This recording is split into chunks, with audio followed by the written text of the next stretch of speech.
Welcome to Fire Breathing Kittens, an actual play podcast. Every episode micro-plot is a complete adventure with a beginning and an end that fits into the overarching macro-plot of the whole season. Because they stand sturdily on their own, you can listen to these adventures in any order and can skip any you don't enjoy. Today, we are playing using the combat mechanics from a game called Alaria Valor and Company. It's our first time playing, so we might make some mistakes. If you enjoy these mechanics, you can find Alaria, which is the setting, and Valor and Company, which is the mechanics, on unreasonableimp.itch.io/Alaria-Valor-Company. Build your own Alaria Valor and Company character and play a game with friends. Speaking of friends, today we are joined by Armando Contenza Bilazno de Medici. Hey, you say all right like the first time. That is so good, GM. Thank you very much. So, as the GM was just saying, my name is Armando Contenza Bilazno de Medici. I am a mercenary sword fighter. Let's see, I am 31 years old. I'm about 6'2". I'm a human being. Is that, tickle your fancy? I got like this deep brown hair. It almost looks black, but it's really deep brown. And my eyes are this beautiful amber color. I mean, not to brag, but I have been told it is beautiful. Let's see. I have a very impressive scar on my back, but it is covered by my shirt and vest, so you cannot see it. But so that is why I'm telling you that, like, I got this incredible scar from this zombie attack in an earlier episode. Anyway, but I am so manly, it does not bother me. It is just like one of many scars that are a testament to my swordsmanship. So yes, I'm ready. I'm ready to go today, and whatever fate has in store for us, Armando is ready. Bill the Statue Man. Hello, my name is Bill the Statue Man. I am a 7-foot tall statue. I am dark grey with light grey eyes. I have been told I have a rock hard bod and that I am handsome. I am joining the Fire Breathing Kittens to become a hero. What does it mean to be a hero? Let's find out today. And lastly, Qigiq Steel. Hi, my name's Qigiq, and I am a businessman at heart. I have got my own little business, and I'm using Fire Breathing Kittens to help get that off the ground. If you need a woodsman, you need a guide out in the forest, I'm the guy to come see. I stand about 6 foot tall, silver hair, little standoffish, always pulling my cowl up. You probably might have noticed a little bit of deformity around my ears or so, but we won't talk about that much. It may come out later, but we're gonna make some money and get some new customers by working with the Guildhall. Absolutely. Capitalism. Before we join you all, let's have a bit of a cutscene that you should roleplay your characters not knowing about, okay? They nodded, yes. Your characters don't know why this happened, but your players get this clue. Here goes. With a monotone, droning voice as if tired, a 6'4", 180-pound man with gray hair, deathly pale skin, and yellow eyes bends down and says, "This is not good enough." He shoves his hands into the pockets of his rumpled lab coat and sighs. "Imperfect. This chloroplasia doesn't spread fast enough." He turns his back on a pulsing purple slime and walks on a metal ramp up to a flying saucer. The craft takes off, and the purple slime is abandoned on the forest floor, pulsing, spreading onto a leaf and a trunk, but not fast enough. That's the end of the cutscene. Let's join our players in the Fire Breathing Kittens Guild Hall, which is like a bar that has a jobs board for members. What are you all up to? Qigiq is looking for his last time he was here in the bar. There was a 6-foot penguin that walked in, and he was sure he wanted to take that thing out. He knew there was a trophy involved. He's looking for that. He's checking out the job board, seeing if maybe that penguin put a job up there. And, he's kind of scanning for opportunity. Qigiq, your eyes alight upon. What are you up to, Bill the Statue Man? Bill is sitting in the guild hall with a beer, although he can't drink because he has no stomach, but he is just holding it to see if he can fit in with everyone else. Just sitting statue still, looking around the room. You are very still. Like, I am observing you and how still you are, and it is shocking how still you can be. Because I think you are like a new statue decorating the bar, but I have seen you move before, so like there are these two ideas competing in my mind, and I'm like, I know this man is a man and he's moving, but he's so good at being still. Perhaps this will pay off later in an adventure. So in my mind, I am thinking I want to invite you on some adventure. Like maybe you could be an asset. And you do have a rock hard body. I just want to say that right now. So what I am doing is I'm looking at the job board and I have a tiny, it is not too tiny, it's the appropriate amount of tiny cup of espresso because I feel like alcohol diminishes my ability to do my sword fighting. So I'm trying to keep alert and I'm considering getting a job from the job board. You meet Qigiq there. Hello, my fellow guild member, I assume. I am Armando. What is your name? I'm Qigiq Steele, woodsman extraordinaire. It is a pleasure to meet you. It is good to meet you, too. You look like a fine gentleman. Perhaps at some point you might need some help in the woods, in the forests? As a matter of fact, sometimes I do. That is where I sleep.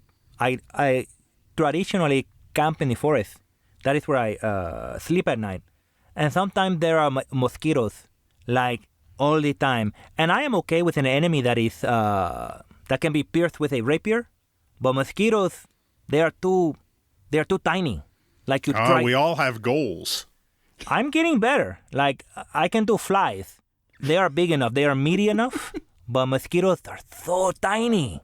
So yes, if you could help me either achieve this capability of piercing the mosquito with my rapier or getting rid of the mosquitoes completely, I would be in your debt. Well, even if we can't solve that right away, I do have an idea. You know, the best way for us to get to more experience and more capability is to take, you know, jobs and practice those skills. We'll get you swiping the wings off of mosquitoes in no time. I could not agree with you more. So no, I think we need a third, and I'm looking around, and I get that one guy, he's so unapproachable. His expression is so stony. He's hard to read, but that could be to our advantage, you know? Because like an enemy would have a very difficult time to say, is he being sarcastic or... That's true. They could take him for granted. Right. Oh, we're not going to beat that.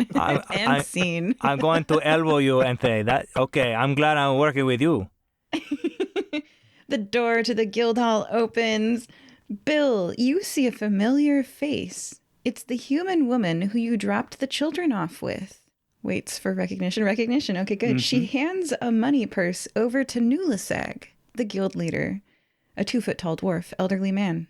Nulisag finds your eyes, Bill, and nods at you, beckoning. He is filling in a piece of paper, and you recognize the familiar paperwork of a prepaid job flyer. Hello. How are the children? Build a statueman. They're doing great. Her eyes light up when she sees you. I'm so glad that you weren't out on a different job. Yes, I was here trying to fit in. I don't know how good I am doing. Nulisag pats you on the shin and says, "You're doing great." Thank you, Nulisag. She says, "Can I hire you for a job? Nulisag says I'm allowed to request specific people. I already know little Faxma and Kopima will be safe traveling with you." Of course. I would love to travel with the children again. Great. So you all are filling out paperwork. As I am filling out the paperwork, I am coming up to Bill and I'm telling him how impressed I am with how still he was. Like, it was uncanny. Like you could blend into any environment, and that is a tactical advantage. I have been told if you stand stone still, people think I am still a statue and not a statue man. That is what I was thinking, but I know you are a man. It is right there in your name. That is why my last name is Day Statue Man. It makes perfect sense to me. Nulisag says to Bill, Armando, and Qigiq, 3. 3 is a great number for a quest. Excellent. Will you all go on this adventure to escort the children? Of course I will. Anything to get more exposure. I think it is well within my capability. I do care for children, and so I am a good protector, and I would love to do that. Great. And Nulasag takes a lot of coins and paperwork and heads back into his office. He'll be, of course, divvying that amongst your various fees. If you've been drinking at the bar, he'll pay for your drinks on your tab, and then you'll receive the amount, or your survivor next of kin will, within a day or so. So he's back in his office, sitting behind his giant mahogany desk, kicking his little legs, filling out all the administrative tasks for you. And you are left with Nuna. What do you say to Nuna? Where are we taking? Go right where ahead. are we Bill taking the Detachment. children to? Okay, wait, try that again. One person at a time. First, Armando. Oh, me? Okay, I was pointing at the other. Okay, I bow like a gentleman should, and I say, hello, my name is Armando Contenza Villano de Medici. With whom do I have the pleasure of speaking? I'm Nuna Katoon. And now Bill. Nuna, where are we taking the children to? To Bumblehenge. That's where they were on their way last time when, well, she trails off. They still need to make their pilgrimage. Here's a map showing where Bumblehenge is in the forest. She hands you a map. So in character, your characters can follow this map. You can go to place. So I quickly dart my eyes over to Qigiq and I say, did you hear that? It is in the forest. That is what we were talking about. We will get you to your goal in no time. Yeah. GM, am I familiar with Bumblehenge, seeing as they probably traveled through the forest I was in to get there? You have heard of Bumblehenge, yes. You know that it is a temple or monastery of sorts in the forest that people sometimes pilgrimage to. We should say like a resident of Nikamoy would be familiar with it. Is it popular enough for it to be common knowledge? Or is it like you need to be in that religious circle or whatever to know about it? The latter. You would almost need to know that belief system a little bit, or culture, to feel like this was a valuable place to go to. Then I know nothing of it. I will tell you that the forest we will travel through may have bandits in it. If you see a guy wearing all green named Alec, I'm going to kill him.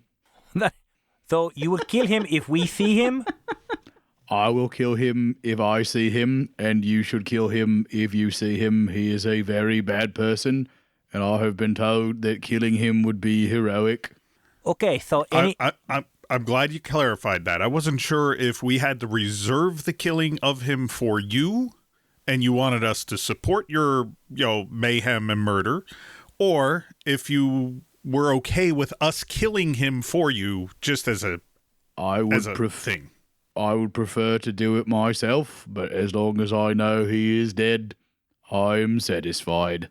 I would not be so quick to say a murder, because that implies like evil intent. But if we are on the side of justice, and this is an evildoer, that is his just desserts, you know? That is a piece of philosophy we could discuss. I'm not sure that killing someone with good intent is not murder. It's not good intent. It is as part of an adventuring guild, we have a duty to our society, and that is to get rid of the evildoer, because that is the honorable thing to do. And so that is, I back you up 100%, Bill the Statue Man. If I see anyone wearing green in the forest, they are dead. I will tell you if it is him, don't just kill willy-nilly. But as for it being murder or not, is it murder to put down a rabid dog? Or is that just doing the right thing? Don't get me wrong, Bill. I did not make any compulsions about not murdering this Alec. But I do think it's still murder. We could perhaps capture him and try to recondition him and turn him into a monk for this temple up at Bumblehenge. Maybe that would work, and turn him into a better person. We might be better off for that, but it's probably much more expedient. And if he is as bad of a person as you can, I betcha he might even have a bounty on his head. The only condition I want to see him in is dead. Excuse me, I'm Bill. pretty sure that's murder. If it is natural causes, Tomato. if it is natural causes, that is not murder. That is just like letting consequences happen. You know what I'm saying? Well, Yes. I mean, you could also argue that a sword through the heart is natural causes, because naturally you won't live with a sword in your heart. I'm glad we are on the same page. By the way, Bill, I never see a rabbit dog. Is that like their mother with a rabbit and their father with a dog or something? That is confusing to me. It's a dog with the froth. Ah, like knocking a few back too many, huh? I understand what you mean. Bill looks at you very confused. I can tell by that look, which I have received many times, that it is time for action. Let us follow this map, and let us take the children to Bumblehenge. Yes, the children, says Nuna has just been kind of stunned throughout this whole murder or not speech. I mean, honestly, she looks like she's rooting for, we're not sure. And then she says, the children are back at the apartment. When would be a good time for you to come pick them up? Now works for me. Great, follow me. I live at 28397 Kitui Street, apartment 32. I'll show you there. Y'all follow? Yes, because I'm not going to write that down. You don't have to. She's taking you right there. I will follow, and small talk on the way on how much, do you have provisions for the children? Yes, I have packed food and water and changes of clothing. I'm afraid I can't take the time off work. That's just how it is with one adult supporting two kids. But it's fine. After all, I had enough money to hire you, so I'm not worried that they'll get there and back safely. How old are they? They're 8 and 10. You arrive at a small but clean apartment complex. The door has a shiny new welcome mat in front of it. The woman opens the door and says, "Come on in. Thank you for being their guard on their journey." She makes room in the doorway so that you can enter, and you all see a living room with 2 half-elf children, a girl and a boy. The boy has a horrible raised scar slashed from his forehead to his chin. I go to the boy and I say, "You have the makings of a very strong warrior, I can tell." And then I take off my shirt and I show him my very spectacular scar on the back. I say, "You see, this was from a zombie. But now everybody knows I am a fearless warrior, just like you." This is a card-based game, so instead of a roll for luck, I'm going to draw a card for luck. Does your social Actually, you do it. Do the social skill. Everyone, we're going to use the Alaria Valor and Company mechanics. Please use your character. What is your number on your character sheet for that ability? One moment, please. For social, it is, I have a 1 and a 1. So I guess that will be a 2. Okay, is social the one where let me see these things. Society and social. So it's social, yeah. I get confused between society and social. Yes, so you have 1 specialization and 1 proficiency, so 1 + 1 is 2. Please before you draw 2 cards, please name a suit.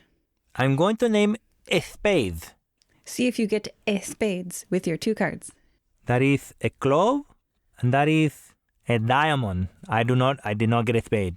So your social skill check or task fails, and the little kid goes very white in the face, just like stutters up at you and starts repeating a syllable. Qigiq will look at Armando. Sometimes things happen to children, and you don't point it out. And Qigiq will remove his hood, and you'll see now that Qigiq's ears are removed. And he looks at the little boy and says, "Sometimes things happen, don't they?" Let's see a social check from you. I'm gonna pull up your character sheet too. Let's see. I will pick diamonds. Okay, and your social is also a 2.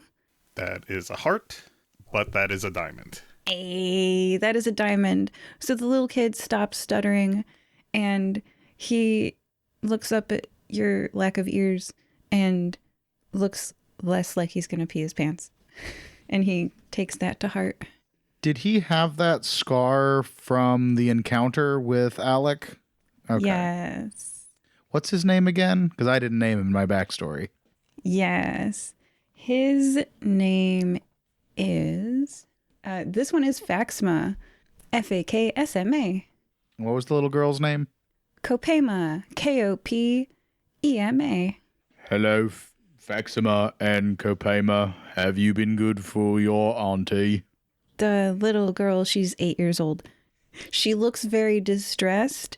She sobs and says, ignoring you, the stranger, she clings to her leg, sobbing and burying her face in her aunt, saying, "Don't make me go, Aunt Nuna! Don't make me go, Aunt Nuna!" I am not a stranger, child. Remember, I brought you here safely. You will travel with me again, and you can ride on my shoulders if you would like one more time, and we will take you to the temple, and we will all have a good time. Me and my friends will make sure you are safe and cared for. I noticed that your social skill is also 2, so do you want to name a suit and draw 2 cards? Let's say spades. A spades. Let's see it. All right, first one, aha! The of first one's spades. a spades. I'm glad you Let's say see. it right, Yem. That is the way it's supposed to be said. Of course. Second card, just let me know if that's double spades or not. Oh. Mhm. Clubs. Okay. All right. So that was a success. And she wipes the snot on her aunt's clothes and looks up at you and says, "Bill!" Like runs to you and slams into your rock form. I gently pick her up and give her a hug. Aw. The woman pats the boy gently on the shoulder. "You're going to be safe this time. Bill is here with... You remember him, right?" And then the little boy sobs gently. And she says... She kneels down and she says, "It's important. It was important to my brother-in-law that you make this pilgrimage to Bumblehenge. It's what he would have wanted." And he sniffles and goes to Bill, picking up his little travel bag. It's so cute. It's as big as he is. And I say, Faxima, I am traveling with a renowned swordsman named Armando. Perhaps on our journey he can teach you some basics of swordplay. I will make you a practice sword so that we can practice at night if you would like. Make a social roll. Let's see if Faxma wants to become a swordsman. Or roll. Draw cards. Let's go with hearts this time. Okay. Diamonds first. Ooh, Joker second. Joker's a wild. Joker wins. Joker's all the Hooray. suits. That means that Faxma goes, "If you want me to try, Bill, I will." Mechanic question, do I shuffle the cards back into my deck or do they stay drawn? Let's leave them drawn. It'll take time to shuffle them back in. While they're having this conversation about me teaching them, I think it is appropriate that I have identified my social misstep, I guess you could say, and I will put my shirt back on because it was off with a scar. But I'm like, oh, the moment has passed. I should put my shirt back on. So I put the shirt and then my vest. Oh, and then I agree with Bill. I say, yes, it would be my honor to teach you. Thank you, Scarred Man. Please, you may call me Armando. Armando. Excellent, Faxma. Shall we go to Bumblehenge then? Well, before we leave, I would say, just one moment, Bill, because what I'm remembering is in my youth, I was very traumatized. Like I was, did not have a lot of control of my environment or anything like that. And so I see these children and they are very scared, you know? And so what comes to mind is I say, hey, excuse me, I come down on one knee, so I'm like on their level, and I say, I know this is probably a trip you do not want to do. Do you have like a stuffed animal or like a lucky coin or something you want to take? Because something to make your heart feel a little bit better. Or like, do you like ice cream or something? We could maybe stop on the way. Okay, so I want to reward you with this in-game, and I will say the first round of combat, the enemies won't strike the kids because of this. No. Thank the gods. That is a... I can't believe what is going to be coming. It sounds pretty evil if you ask me. The first round. Reward. Yeah. Good. Well, Qigiq looks at Kopima and Foxman and little ones. You are our most important members of our party for this trip, and I'd like to introduce you to a friend, and you can ride him. And do you like big yellow chickens? Do a social check. Let's go with spades. Nope, they don't like big giant. Well, I want you to describe the children's reactions. So they're probably very, they probably think I'm insane. It's probably what it is. This man with no ears is asking them if they want chickens. They were probably warned about this in school. Kids, if someone offers you to ride a giant bird, don't do it. Kids, would you like to ride on my shoulders? It is very high up and you can see very far. Both? I am 7 feet tall and 5,000 pounds. I don't think 150 extra is going to make much of a difference. Are you what is one on each shoulder, like a parrot or Mm-hmm. Okay. All right. Yes. And that is how you guys head out of town. Bill the statueman has a kid on each shoulder. The giant bird is trailing sadly behind everyone in the party. He's not going riderless. As we leave the apartment, Qigiq will whistle and this big giant chocobo comes rushing down the street. And, that's maybe wasn't the original intent, but that's now his mount. Heck yeah. Games with chocobos are better than games without. His name is Fluff, and he is a canary yellow giant chocobo standing probably a good 8 feet tall at his head. His body's probably about 6 feet off the ground, and he's my mount. Fluff. So cute. Okay, describe how you guys head out of town and into the woods. I am probably going at a light jog because Bill is humongous. And so every one of his steps is very wide. And then Qigiq is on a chocobo, which I imagine can go very fast. So I'm trying to keep up. I'm just jogging. And as we exit the town, Qigiq will get into his element, Qigiq and Fluff.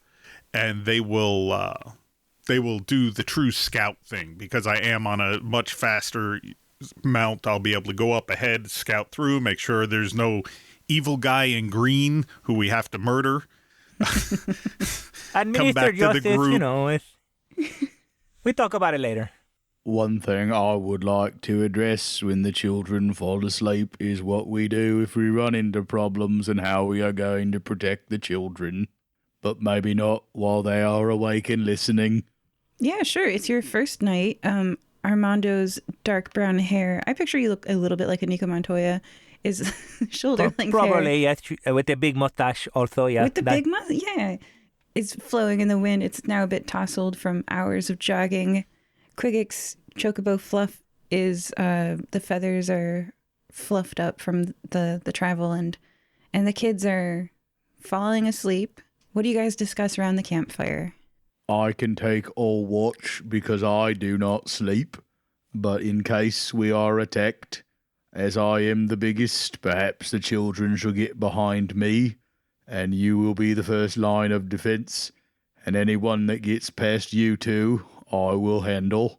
That sounds good to me. I like a challenge, and probably you don't need to do anything. Just hold the children, and I will dispatch them. It will be nothing. Bill, how do you fight generally? I hit people with this giant halberd I have. That looks like it stings. It makes people bleed in general. It probably feels like a ton of rocks hit you. Something like that. So I generally fight with my bow. So I think probably the best would be for me to play rear guard with the children and use my ranged weaponry. And if something comes in, I'll be that last line of defense. But I think we'd be more effective with you out front rather than in back. I will say, how effective are you as a bowman on your mount going very fast? Are you accurate, or is that I mean, that is tricky. I don't do ranged weapon very much at all, so I don't know. I am deadly either way. Ah. If all else fails, perhaps we could put the children on Fluff. Does he know his way back if things go very, very wrong? He will at least get them away. The very last line of defense, then, I suggest we put the children on Fluff and send him away so we can dispatch the bad people if the poop hits the fan. That sounds like a good plan to me. You know, all this talk about worst case scenario and like what happens if we're all dying and what do they do with the children is what I'm imagining. I never stopped to ask Nuna if this pilgrimage is generally a dangerous trip or activity. Like, I imagine a lot of people go on this pilgrimage and maybe they're safe. Why? I can tell you the forests around there are highwaymen and bandits. I was once tricked into being a bandit for a while, and the bandit company I was with unfortunately attacked these people's family and killed their father and mother and hurt the boy, and I killed most of them, but Alec got away, and he must pay for what he has done. I'm so sorry to hear that. Just to clear this up, is if we do happen to find Alec and it's a rather controlled situation, I will shoot him in the leg so he's slow for you. Thank you, as I am not very fast. You'd think I'd be like a boulder rolling down a hill, but I'm more like a statue that ambles along. If he's still faster than you, then I'll work on shooting him dead, but I will give you the chance to murder him. I appreciate that. If I end up in a duel with this Alec, I may insist that you shoot me in the leg also, because otherwise it would not be a fair fight, and I feel very uncomfortable with that. Well, then perhaps I should duel him first. Okay, that sound reasonable. Thank you for.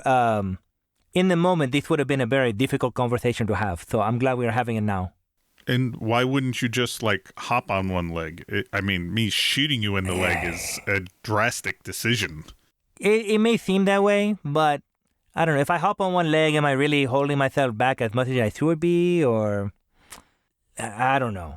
I struggle a lot with honor, so let's just choose for you not to shoot me in the leg for now, but then a time may come in the future where I request it by yelling at you, and you will know.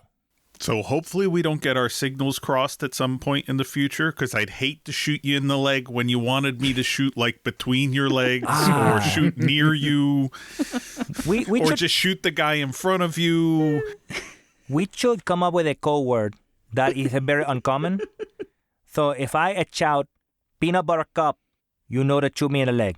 Why not just say, shoot me in the leg? That takes all the fun out of it. But okay, I will be clear with my communication. I will say, Qigiq, please shoot me in the leg. That should be pretty clear. Okay. Bill, do you ever need me to shoot you anywhere? Leg, arm, head? I think I'm good without arrows in me, but I appreciate the offer.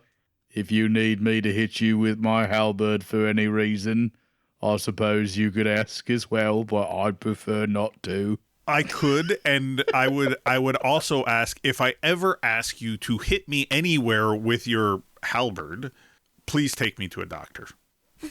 I need help. I will do that immediately after I hit you with my halberd. I think that is common courtesy. Like, after you get hit with the halberd, you take him to the hospital. Unless you're trying to murder him.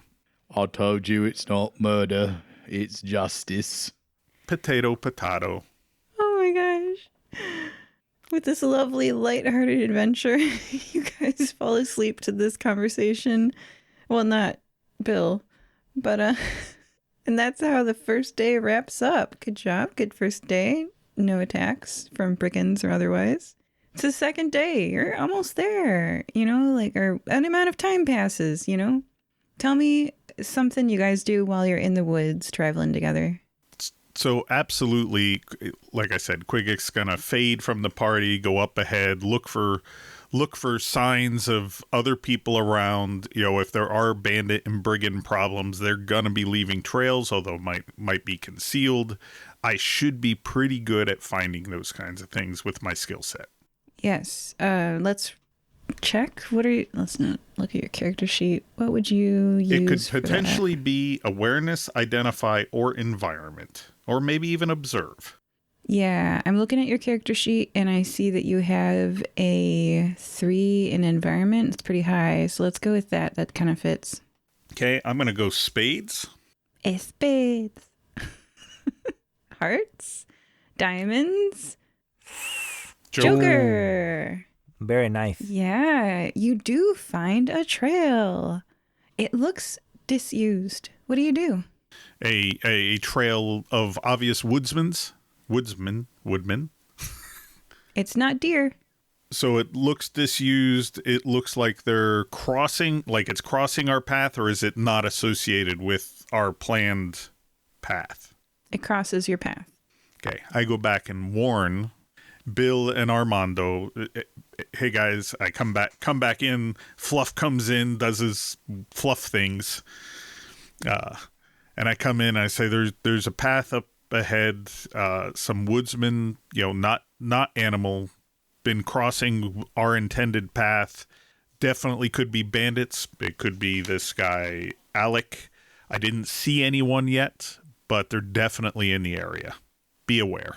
At this point, I take out my sword, I unsheath it, do the sound of a flamenco guitar, because that is just what happens, and I say, "Thank you. We will be ready." Bill says, "Children, if anything happens, Qigiq will protect you. I will set you down, and me and Armando will go deal with it as Qigiq shoots with his arrows. So you listen to him very well and do as he asks you, please." And Qigiq will actually dismount from Fluff and ask and look at the children. I know you're not real favorite of Fluff, but just because there might be a little bit of danger here, could you ride Fluff for now? That's the best way for us to make sure you're okay. Okay. And they're riding Fluff. And I will walk beside Fluff and let the 2 meat shields or stone shields up in front. And that is how you arrive at the spot that, according to the map, should have Bumblehenge at it. It's a beautiful forest. White-barked, narrow-trunked trees. Mint green leaves on the trees. Green grass below. Although if you squint and look the wrong way at the black marks on these white tree trunks, they look a bit like eyes. What are you all doing as you travel through this forest? You basically have described that. You have arrived. There is a clearing in the trees ahead. Purple...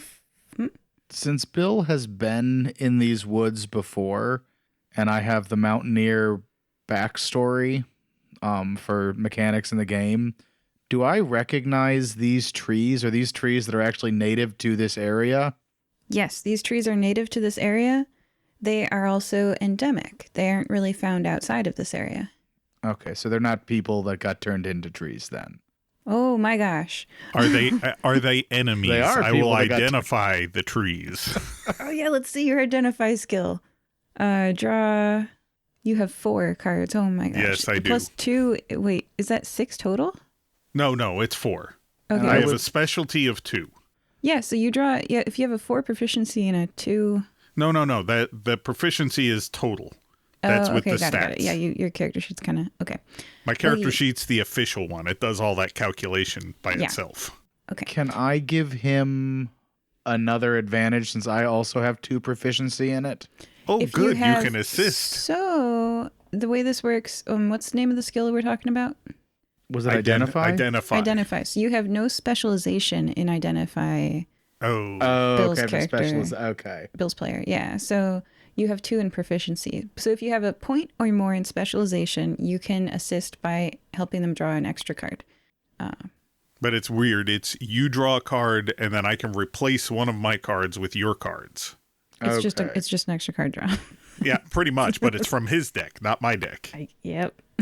But if we're all drawing from different decks, that could be a big difference. It can be. It could. It could. All right. So, let's go.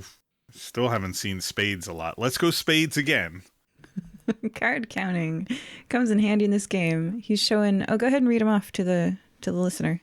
Oh, so it was a 3 of diamonds, a 2 of hearts, an ace of spades, and a queen of hearts. So 1 success. 1 success. You're using the identify skill on these trees, right? Yes, And they can tell you neutral, friend, or foe? I believe so. Friend. These are friendly trees, guys. We're okay. My mustache it twitch a little bit because that is a weird thing to say to me because trees are just trees. But I say, okay. And then I lower my guard a little bit because I am trusting my team. That is what I'm trying to learn. There is a clearing in these trees ahead. These white trees that are kind of freaking out Armando with what looks like almost eye black shapes on their white trunks.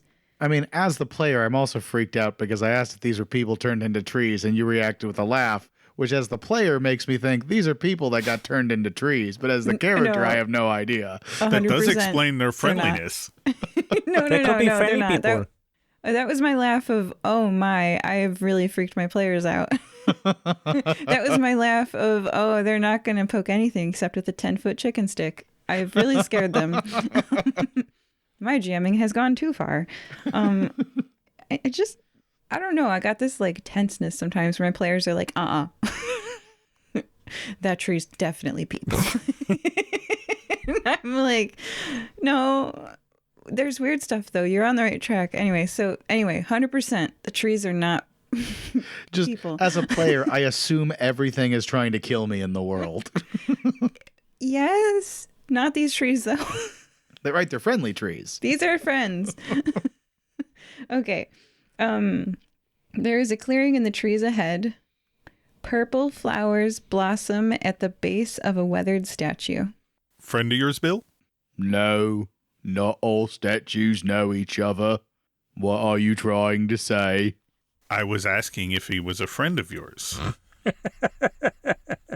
Well, that's a female statue, if you must know. It is a male statue. As you get closer, it looks identical to build a statue. Well, I squint at Bill. I don't see gender. I am a statue. But in case you were wondering, that's a statue of William the Great. I don't know that statue personally, but I can tell you he is very handsome. It is very handsome. The statue is of a handsome human man who looks heroic. The inscription on its plaque says, "Thank you, William the Great, for teaching us that when hope is buried deep, death can never conquer."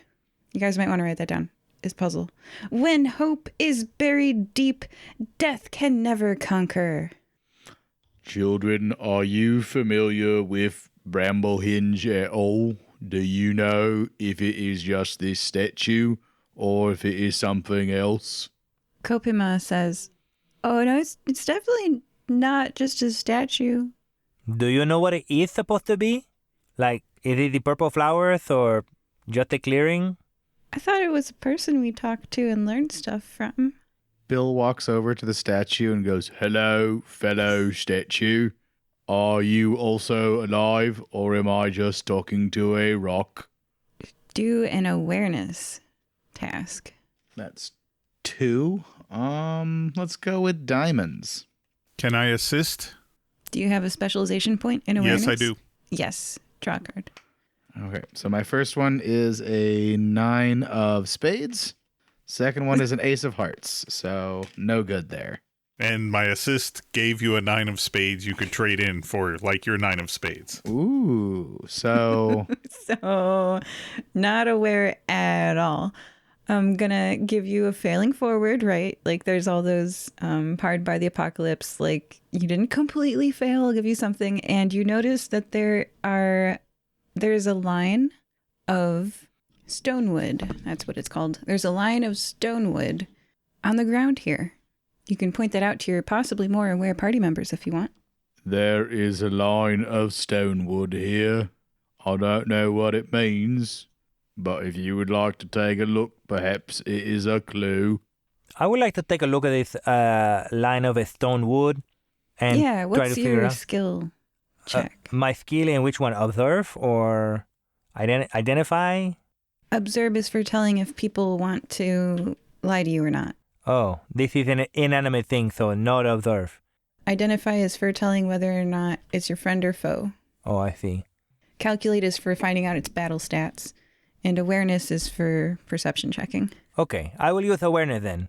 I have a 1 in specialization and 1 in proficiency, so that is 2. I'm going to pick, let's see, a hearth. That is a club. That is another diamond. I fail. Can Qigiq help him too? Yes. I should be able to because I have a specialization. Yes. I hope you draw a heart. You can use an ace of diamonds in your results. That is not helpful. I will say I'm not very good at material science or lines in general. So this is not my bag. Failing Qigiq. forward, you also know that it's not just a line. The line reaches another line. Oh, it's an L shape. Oh, it's a U shape. Oh, it's a square. It's a square of Stonewood. stonewood. Like perhaps the foundations of what used to be a temple? It does look like foundations of what used to be a building. Yeah. I'm looking at my party members and I say, I'm very confused. There is a square here. And the children say that it's supposed to be something different, like somebody to talk to, a pilgrimage, a temple, a holy site of some sort. These look like none of that.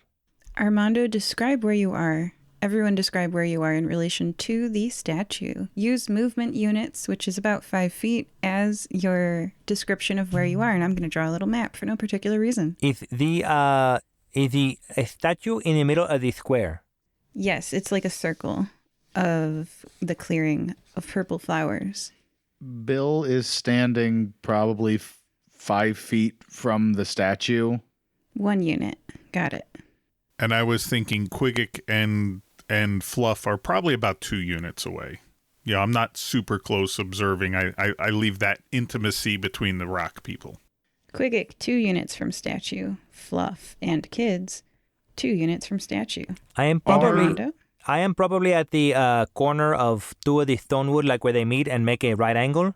So however far away that is from the statue, diagonally speaking, that is where I am. Is the statue of William the Great in a different pose than Bill was in before he was brought to life? The same exact pose. Okay. I don't know what that pose is, but it's heroic. I just didn't know if it's like pull his arm and stairs down open, and that's how we no. actually get into the temple. Don't you worry, there's stuff about to happen. 1 second here. Armando, you are 10 units of movement from the statue. Okay, and what pose are you doing, Armando, right now?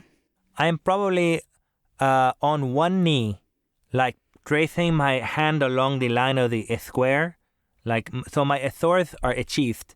And I am like observing the square like there is something here, but I am not knowledgeable enough to know what is happening. What is happening is a voice calls out across the clearing. I always knew you weren't dead, Emil Safiosi. A voice dances on the breeze, rustling the leaves, its source indeterminate. I suspected I'd find you here. They say you're obsessed with stories of heroes. But you're no hero. You have as much blood on your hands as I do. The laughter echoes around you from no specific source. Who is Emil Stasioc? That is a funny story because my mentor, his name was Emil, but he never tell me his last name. And if it is a Safiosi, that is a crime family name. So if it is Emil Safiosi, it could be my mentor was killed a long time ago. He died. But maybe he's not dead. Is that what this voice is saying? Anyway, a lot of thoughts are flooding my mind. Is it my mentor? Is his last name Safiosi? I don't know. Is he, now there's doubt, is he alive? And who is this person talking? Phase 1. Refresh half maximum focus. Rounded down. Did we start combat? Is that what you're talking? Well, you're not the aggressor, but yeah. But I have a talent that keys off as soon as combat starts? It triggers. Yes. Please read the talent.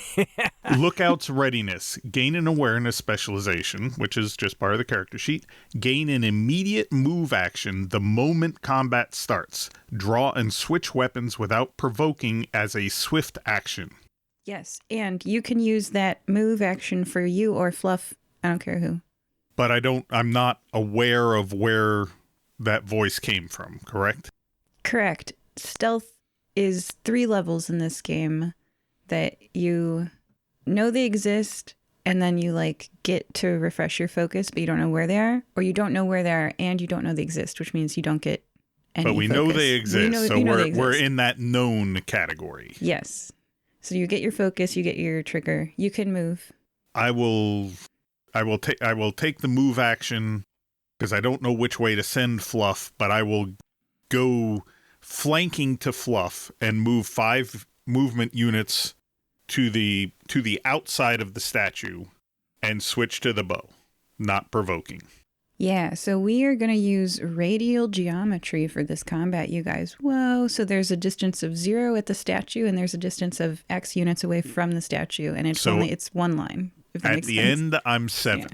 7, all right. For Fluff and Qigiq? If Fluff can move with me, that's fine. If it's only me, that's okay. Yeah, Fluff But if and Fluff Qigiq. can move with me, that would be better. Absolutely. Both of you are 7 units away from the statue. Okay, perfect. Anybody else have any like combat started triggers? No. They're shaking their head no's. Okay. Bill's going to use a swift action and yell, "My name's not Emil, my name's Bill. I have nothing to do with this gentleman you are after. I'm just here with the children." Noted. That was heard. Phase 1. Refresh half maximum focus, rounded down. Phase 2. Status effect wound damage. Phase 3. Durations tick down. Phase 4. Aimed strike with silent strike so it doesn't reveal their location. Armando, an arrow with an aim of 2 flies through the air at you. Does that hit your lower or upper deflection threshold? So let's see. Deflection threshold. You know what? I don't know. I'm trying to see what it is. So I do not have that on my character sheet. I thought I had that. Your deflection is 0, 2. Okay. So can you repeat your question? An arrow with an aim of 2 flies through the air at you. Does that hit your lower or upper deflection threshold? It does hit my lower, yes. It actually it's hit. This And- is a meet it to beat it system. Oh, meet it. hits your- I can't believe it. So Yes. So it also hits your upper deflection threshold, which means that this is a critical hit, which deals twice as much wound damage and 1 force. oof, that's not very good. No, it's not good. Do you have any hardness, which will cancel out wound damage? That's from armor. I do have a property.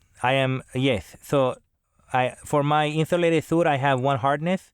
Also, I have a skill that is called hardened. So I add 1 hardness to my protection of any armor. So that is 2 hardness. And then I also, again, +1 wound generally. So I have like 1 more hit point or whatever. So 2 hardness. 2 hardness. Okay, so that means that cancels out the first 2 wounds that you take. That means that I have here, you take 1 wound that has 2 piercing, negating up to 2 hardness of armor. Oof. So the arrow in particular is a very effective way of dealing with Armando's. And you take 1 wound. Now that is doubled because it was a critical hit. So you take 2 wounds, Armando. What is your remaining health? It is 1 because I only have 3. Let me make sure I'm reading this right. 3 wounds. No, I had 3. It is 3. I think it's +1. So I had 4 because of the hardness. So now I'm down to 2. Right, because of your trait. Correct. Yes. You gained +1 wound from your hardened trait. Yes, that's so correct. your 4 wounds go down to 2 wounds, which is how we say hit points in Yes. Valor and Company. So can I ask a question? So that was a 4 wound ranged attack? It was. Wow. I'm scared. Yes, you should be. Anyway, everyone, you feel like a swift action also happened. Well, Arising from the purple flowers at the base of the statue, 3 bloodhounds made entirely of blood drip upwards from the earth, snarling, about to advance upon you. The enemy ends their turn, which might let you do things in response. so I would like to react to the arrow hitting me with a yelp of yay! Like that, because I was totally not expecting that at all. That is my initial reaction. Is there a way to use observe or identify to see where that shot came from? Observe tells you whether or not someone's lying to you, and identify tells you whether or not someone's a friend or foe. So maybe you want to try awareness. Awareness? Okay, I'm going to use my awareness and see if I can Okay, figure wait, hold out. on. We're at the step where the enemy is ending their turn. Are you using a focus point to do a reaction or 2 focus points to do a standard action? I'm going to use 1 to use a reaction. Which reaction are you doing? There's dodge, block, relocate, attack of opportunity, duck and cover, which gives you +2 deflection points against all ranged attacks, play dead, and intervene. Can I do duck and cover with the children and get them behind the statue away from where the arrows are shooting? The children were on fluff. They're 7 that's units right. away from the statue. So, what does intervene do again? Intervening is when you're next to a friend and you want to take damage in their place. How far away is Armando from me? 10 units away from the statue. You're 1 unit away from the statue, so 9 units from you. Okay, so I can't close with him. So there's really not much I can do this turn. You can duck and cover, which is super good. Yeah, I'm a duck and cover. Well, Yeah. aren't there You like also want to bloodhounds? duck and... Yeah. Wait, so actually, Bill, you don't want to duck and cover because you're at the bloodhound place? Yeah, you're in the Oh, middle of that's a bunch of right. dogs. You're in the middle of a bunch of dogs made out of blood. But I'm suggesting that for people who don't want to get hit with arrow. Then I'll just wait for my turn, and then I'll kill some dogs. Okay. All right, we've got what Bill is doing as this the other faction ends their turn. And Qigiq and Armando, are you doing any reaction options? Remember that the first thing that happens on your turn is that you refresh your focus. Give me a second. Yeah, I need to think about this because I am in the middle of a clearing and the only cover is a statue that is surrounded by very vicious looking dogs, and that does not look promising. I could stand behind Bill, but he's... I don't know. I think if there is a way... Let me see. Would yelling count as a reaction to something? Yelling is a swift action, speaking in character. So if you want to yell, I'll just give that to you this first turn. But in Okay. general, that's only done on your turn as a swift action. Bill is going to yell, Armando, if you can come here, I have bandages. I have channel energy utility, which means I can heal you for 1 wound at the expense of 2 focus. So when I hear this, it helps make my decision. I'm going to duck and cover. Like, I'm going to run zigzag toward Bill.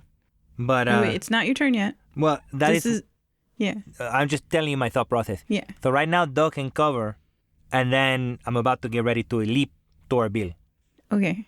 So you are spending 1 focus to duck and cover to add 2 to your deflection, which would give you a 2,4. Your lower threshold would now be 2, making it just 1 wound damage from incoming arrows. And that is correct.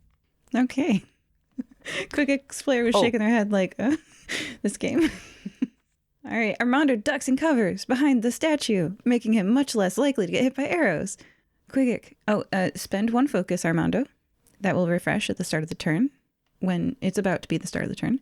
Do we Quick, are refresh you- all of our focus or half of our focus? Your number in the focus thing is your starting number, and you'll refresh half of that rounded down. It's half. Okay. So you might as well spend 1. I can use 1 focus to...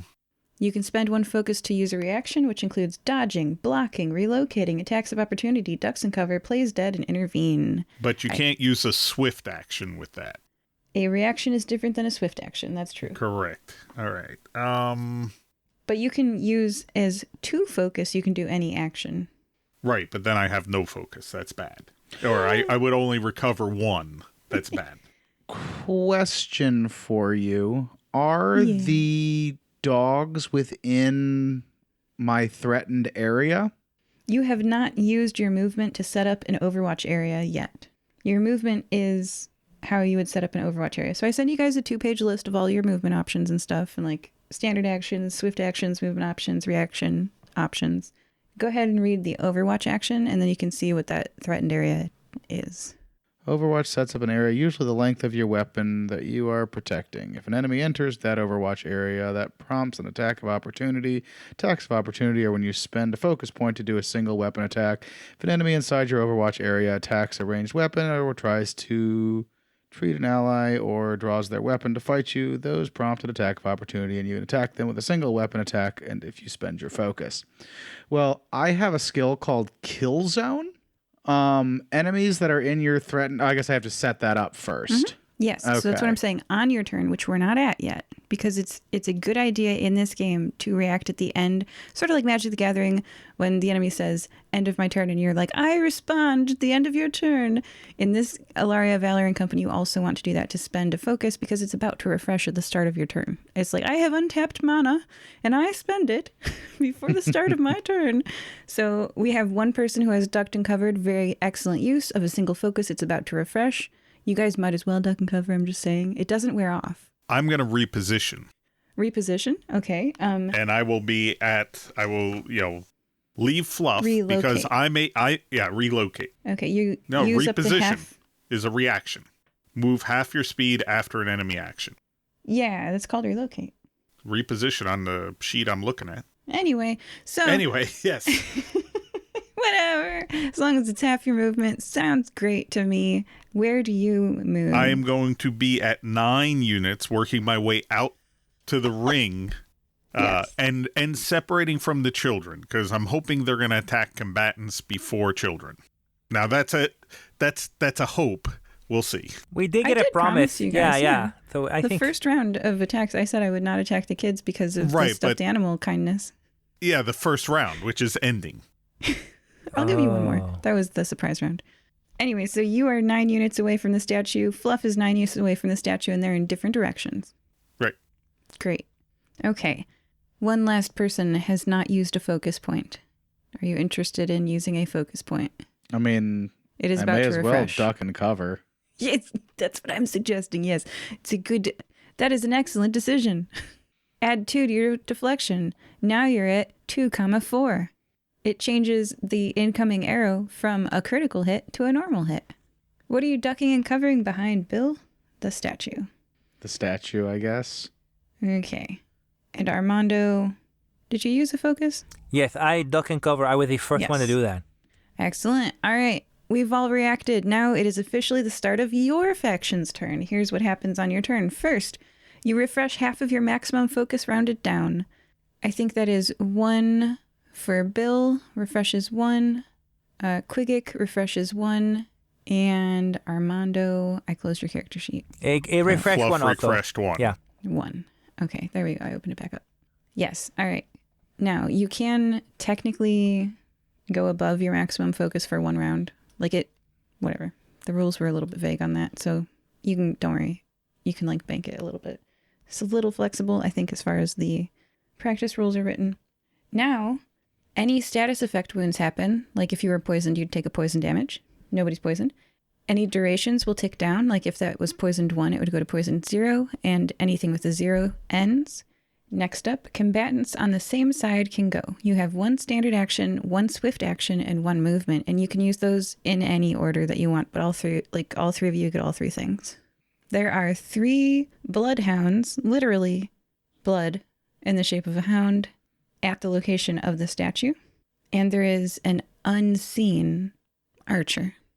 Bill, are these bloodhounds close enough together that if I set up a kill zone, they will both be in my area since I have a 7-foot reach with my halberd? Yes, you'd get Okay. all 3 bloodhounds. For my movement, I am going to use kill zone, and for my attack, I'm going to use a power attack, which adds +1 penetration to all attacks when using an aim strike. So I guess I'm using an aimed strike, and it adds 1 penetration and 1 force to the attack. I'm reading Killzone now. Go ahead and I'll read it out loud. Killzone. Enemies that are in your threatened area provoke attacks of opportunities from you right before your refresh step at the very start of your turn before you regain focus. You're using your movement to set up an Overwatch area, And what this says is at the start of your next turn, anything in that Overwatch area is going to get bonus attacks, right? Yeah, I get to attack it. Yes, good. Okay, Yes. so that was your movement. That means that you're not moving because you used your movement to set up your threatening area. Correct, yes. Excellent. One movement used. So my attack then is I'm going to do the power attack. So I'm just going to, it's a standard, what is that? The most powerful standard action, it's to double swing, which lets you weapon attack 2 times. Declare both attack targets before making your first attack. I'm going to attack one dog 2 times. Whichever one, if any of them seem bigger, that's the one. If not, whichever one's closest. Okay, you are going to swing at it. What is your aim?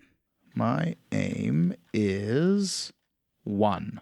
That is a critical hit. It deals twice your weapon damage. What is your normal weapon damage? 1. Well, that's 2 then. I also have a force of 1. Can I knock it back into the statue and do additional damage?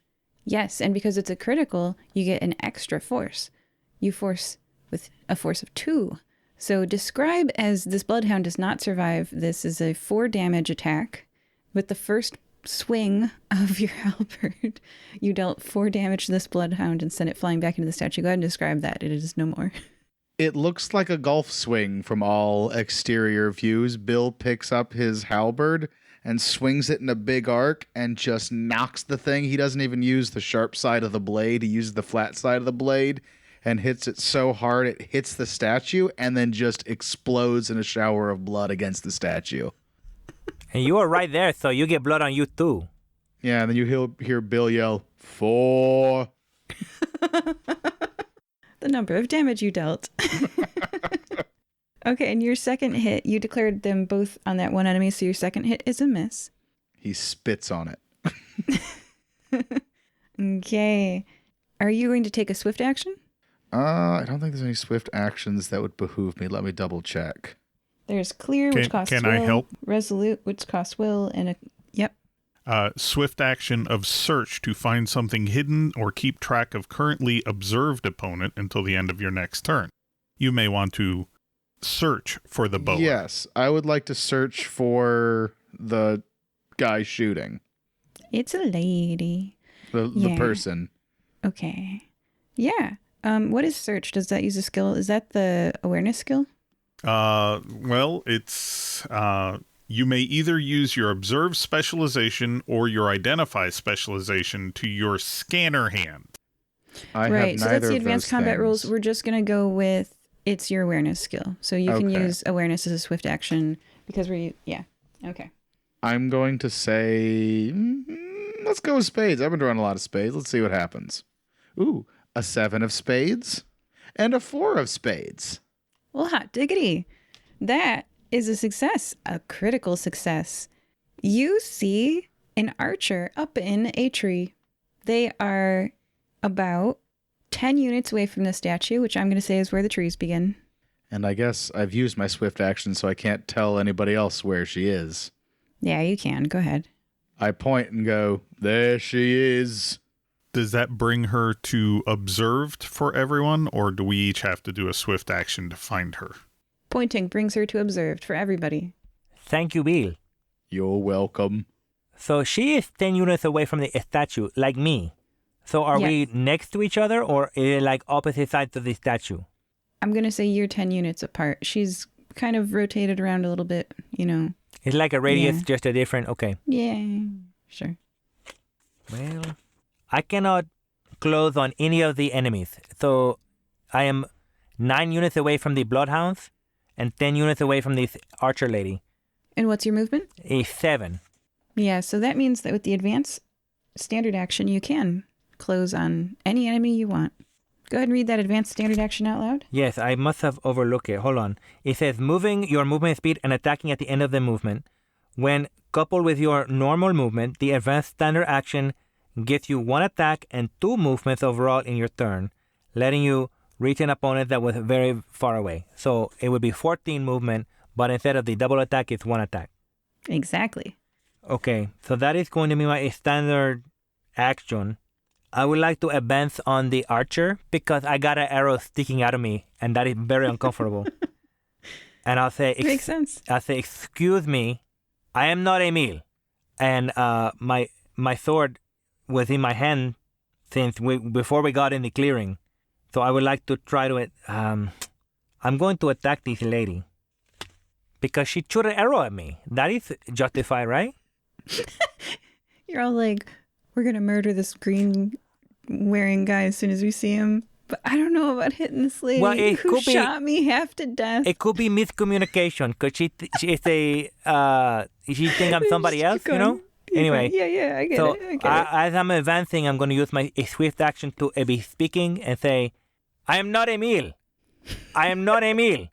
And I am Armando. And I'm just like repeating that kind of over and over as I'm jogging along trying to get to the lady. And Absolutely. So, let's see. I have an ability. It is a thundering strike. And so it says when using an aim strike to target. Oh, I don't know if I could use an aim strike because I'm advancing. Nope, it's not an aim strike. That's a different standard action. Yes, but it says when you are using an aim strike to target, I don't take a target. Okay. I'm just gonna hit this lady with my greatsword with the hope Right. with the hope bringer. So my weapon is, let's see, it's 2 wound, 1 penetrating, 1 force, and what's your aim? my aim is 1. Okay.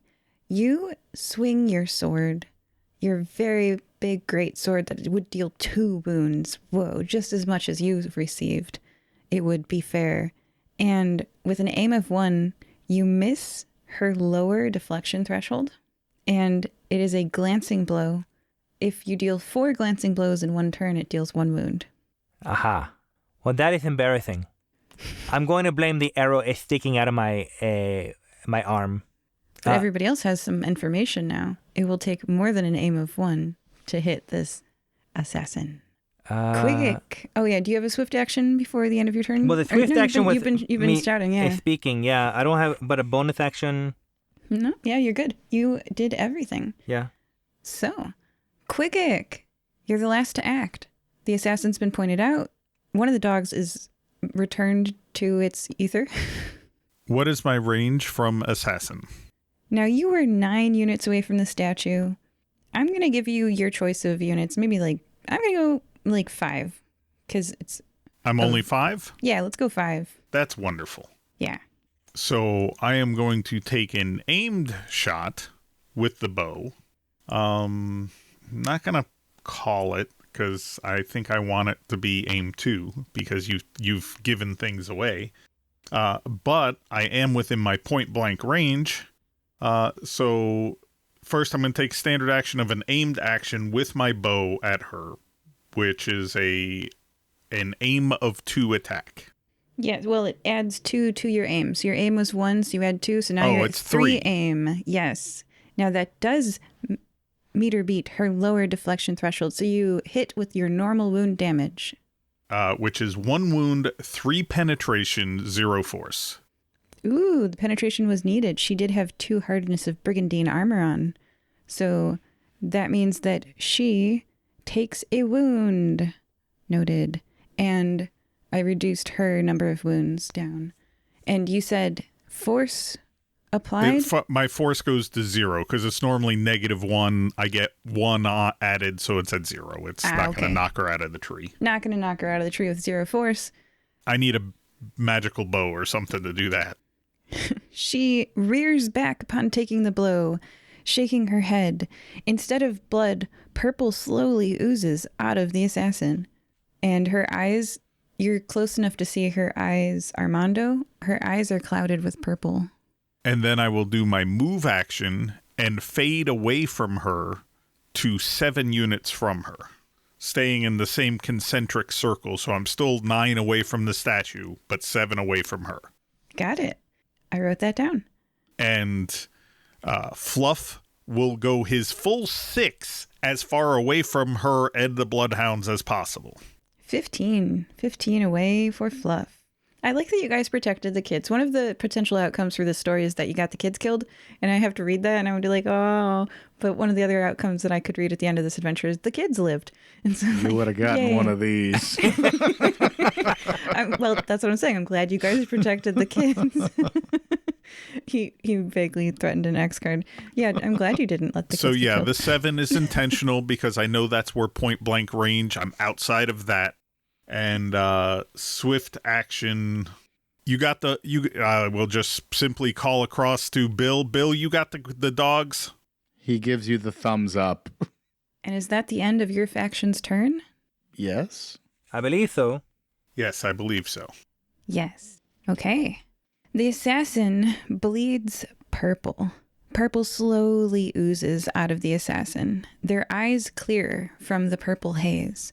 They notice the purple that oozed out of them, and now it's running like blood, and they look shocked. They look at you. They look at their purple ooze that oozed out of their wound. They look at you again. You aren't Emil. What? I'm confused. I apologize, stranger. Thank you for slapping me out of it. Well, bye. They throw down an orb, and bright light blinds you. Everyone gain blindness 2. You're blind for 2 turns. I was so excited to do an attack of opportunity, Oh, I'm sorry. and now forget it. I mean, I'm blind. That was regardless of range, more story element. Or are we going to continue to get attacked? That's the end of combat. No, Wait, you're out of combat. Did the bloodhound dogs go disappear? away? Yeah. 2 turns later, you guys can see again, and you see, apart from the splattered one, there, that one's splattered, but there's no evidence of I her would like or to her use hounds. Stalwart and decrease my blindness by 1 turn and take a wound and see if I can see what's going on in the turn that everyone else is blind. Yeah, you see her in the far distance running away. Oh, okay. But like, do the bloodhounds just disappear or are they running with her? They soaked back into the earth. Okay. I believe Stalwart, and you use the other standard action to reduce, you could probably get rid of it in the same turn. Yeah, with a swift action, yeah. you can clear. Then I would do that in the same turn. So Okay. next turn I can still see. Can I hit one of the dogs again? Yeah. Try to kill another one of the dogs. Yes, you can. Splat goes one of the other dogs. And that ends the combat. Everybody got 1 practice round of Alaria Valor and Company combat in. What do you guys think of that combat system? It's going to take a while for me to get the hang of it because I was a little confused what to do, but I think as we go, I will be better.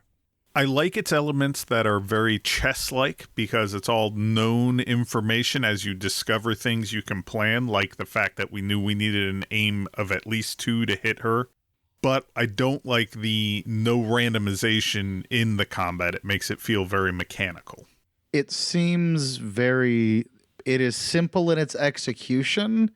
There is a lot to pick from that is a bit overwhelming the first time I'm playing it, that there's so much to choose from. That's fair. All right, and then back in character. 1 more of the dogs got splatted by Bill. And everyone, you're back. What do you do? I got 2 of them. Yeah, I was going to say, like, I didn't even see the second one. I just hear a splat because I was blinded. But GM, I would like to ask, was I aware of the who was talking? Like, who was shooting? Were they familiar to me? They were not familiar to you. Okay. But that name, Emil, was familiar to you. Oh, yes. Now that you're not under attack, everyone, your awareness expands to notice that the trees are thinner here than in the rest of the forest. Maybe younger? Below your feet, the unevenness of the ground was caused by lines of stonewood arranged in rectangles. Peering through the thinner trees, you can see buildings through the thin white and black trunks in the 10 o'clock direction. I do check out the purple stuff that flowed out because it was almost like I pulled the plug and it drained out of her and she came to her senses. Okay. We're going to go to break. Describe what you're going to do when you return from break. Quick's going to investigate the purple. I was told I could do some healing with Bill, so I'm going to go hang out with Bill for a little bit. And Bill, you're probably going to heal Armando, I'm going right? to heal Armando with my channel energy. Yes, and so we will do that after break. Everybody's got a plan. Joining us for part 1 were Bill. Well, I guess it could have been worse. Qigiq. We didn't even murder anyone. Well, except maybe the dogs. And Armando. That lady had no honor. Like, she should have at least announced herself before she chewed me. I am very upset. Oh, and while I am talking, I would like to implore the listener of this podcast to rate and review our podcast. I would say 5 stars is probably the appropriate amount of stars. So like go to iTunes and give us 5 stars and then give us a story of like why you do 5 stars. Like what do you like about us or who do you like in this universe of characters? Maybe it is a Qigiq, maybe it is a Bill, maybe it is me, maybe it's somebody else. But let us know. And we will read it on air. If you put your review on there, we will read it and you will be happy and we will be happy, unless it is something like 2 stars, because maybe you are not happy. We will still read it though, because you are giving your voice to us and we will echo it to the universe. So please review. Thank you for listening. Thank you. Goodbye.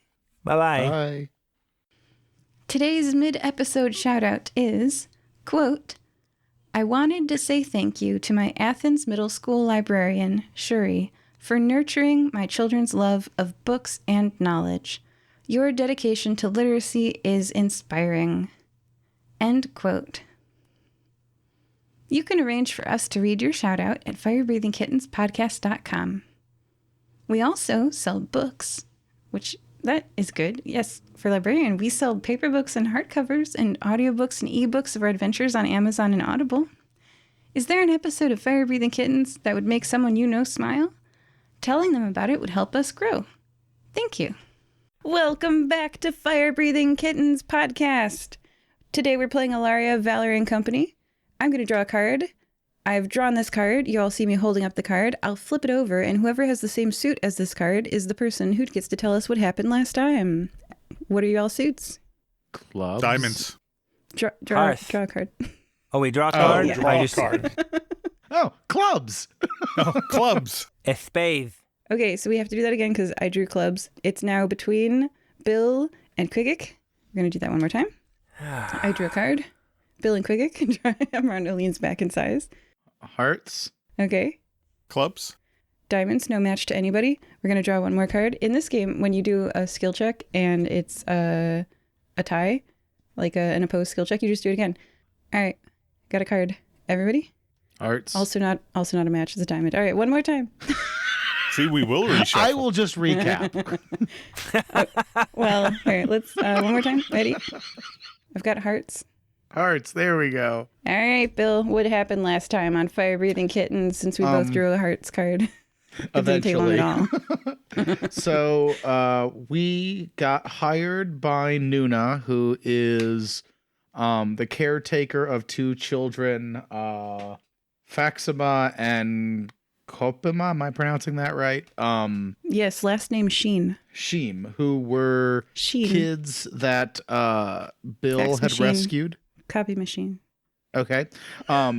Who Bill had rescued in the past in his backstory.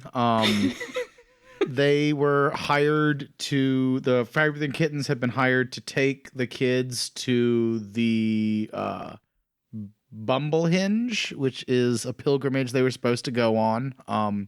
We met them at their house. We convinced them to come with us. They were happy to go eventually. We rode into the woods. When we got to where Bumblehenge should be, we found a statue of William the Great, who Bill is also a statue of. There were flowers all around it, and as we were observing this, we saw something that said, when hope is buried deep, death can never conquer. And then randomly a voice came out and said, Emil Stefosi, is that right? I know you've always been looking at heroes. And then they shot Armando with an arrow and did half of his damage. And then there was a big fight where Bill killed 2 literal bloodhounds, hounds made of blood. And we found an assassin lady in the tree, and she was like, her eyes were purple. And when Qigiq shot her, she bled purple, and then her eyes cleared, and then she flashed us all. We went blind, and she ran away. And by flash, I don't mean she showed us her naughty bits. She cast some sort of magic spell and blinded us for 2 rounds. To be fair, Bill did verify he doesn't see gender, so it could have been her naughty bits. Yeah, so I mean, he is a statue, so it doesn't really matter to him. Sounds great. Good recap. All right, so you guys are doing the healing thing. Let's go through that. It says I can treat an action to remove staggered, dazed, feared, or heal one target's wound. So I'm just gonna do that until Armando is healed, since it takes 2 focus, but I assume I can just wait long enough to keep doing it until he's healed. Indeed. Thank you very much for doing this. That was a cheap shot. I don't know if I said that before. She just shot out of nowhere. And if it was a proper fight, it would have been over. I would have won. But thank you for healing me. You're welcome. Awesome. Thank you, Armando. You understand my fighting technique. So, when I was by the perpetrator, I noticed there was a thinning of trees in that direction, like if you were to look at a clock face in the 10 o'clock direction. Perhaps we should go that way. Also, did we ever recover the children on Fluff? Yeah, they were just on the outside. They were Okay. like 15 away. Fluff would come back as soon as we had it cleared. That is a very smart chocobo. And speaking of Qigiq and Qigiq's chocobo, Qigiq, you were going to do something. Let's do that. I'm gonna take a look at this purple stuff that leaked out of her, whether it looks like a poison or a something. It was something odd for sure. Check and see what that's about. Yeah. Oh, I forgot in my recap that at the very beginning there was a scene of a guy that came down on a UFO. Did he leave this purple stuff, or was it he found it? I can't remember which one. But He it was trying to do something with the purple slime, but it was not to his satisfaction. So he leave it on the ground because it doesn't grow fast enough. That's right. But it clearly is doing something.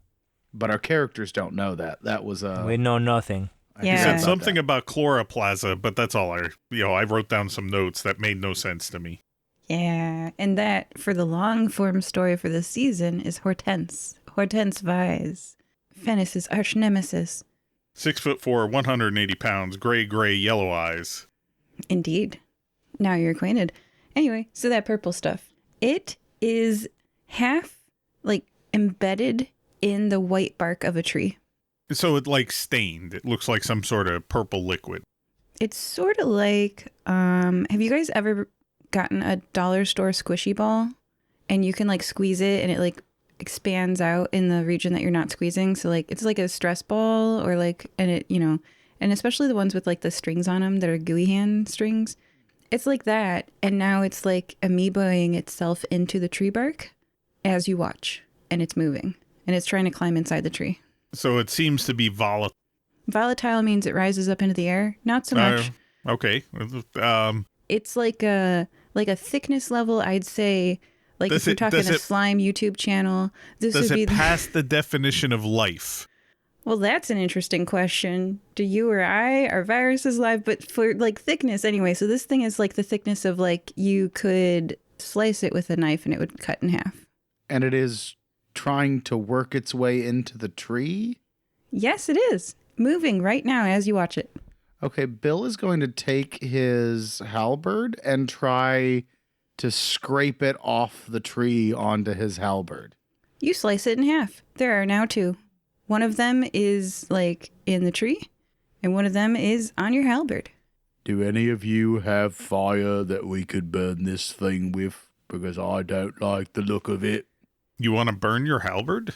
I want to burn the purple slime that is on my halberd. And set a forest fire. Not if we're Because careful. it's in the tree. If you did not want this slime, why did you put it on your halberd? Because I wanted to see what it was. I guess that's better than picking it up with your hands. That was my thought too. Okay, I'm with you. I have no fire-making materials. Can Bill... Well, you guys had a campfire last night, so at least one of you has. Yeah, that's we true. know how to make a fire.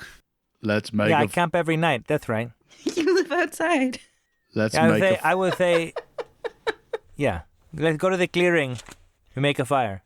Let's do that and see if this purple stuff burns. Ooh, you ever put bacon fat on a hot cast iron pan? Mm-hmm. Yeah. So it sizzles So are we and getting a smokes? little specs? Oh, sorry, that was at the same time. Say that again. So it sizzles and smokes? It sizzles, it smokes, it smells not bad. Do we get little pieces of it like that are very hot that jump off onto our skin and we go, yow, like that? No, thank goodness. Okay. That's why he has reach.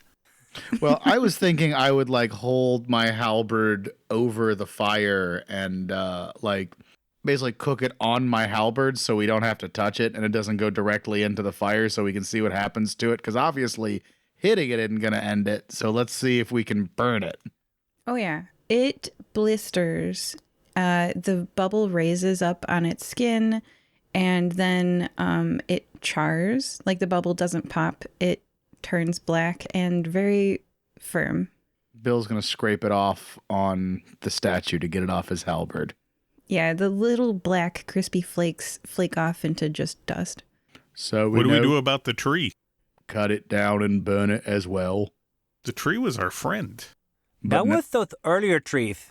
Like we checked before we came into this clearing. This is a different tree. If you want to try to identify this one, go right ahead. Yeah. What's your identify thing? 4 cards. I will go spades, clubs, spade, club. So two good cards. 2 spades. All right. So what are you identifying? If the tree that's been invaded by the purple slime, if it's a friend, foe, or neutral. Before it was your friend. Now it is your foe. Well, does your halberd chop down trees too? No, but I weigh 5,000 pounds, so if I take a running start, I'm pretty sure I can take the tree down. You may touch the purple. I mean, I suppose with enough effort, I could use my halberd. It's just going to take a while. We're okay. I have a hand axe. All right. Describe how this tree bites the dust. Take it down close to the roots. Inspect it when the tree falls to make sure that it didn't get down into the roots, the purple-ish. And then that fire gets bigger. Yeah, it does. And interestingly about the roots, the root is clean. First off, purple is contained in that tree, and the root connects to another tree next door. Oh, that's cool. Then I whisper that I'm sorry to the tree. Oh, That's exactly what Bill was going to do, too. neat. I like you guys.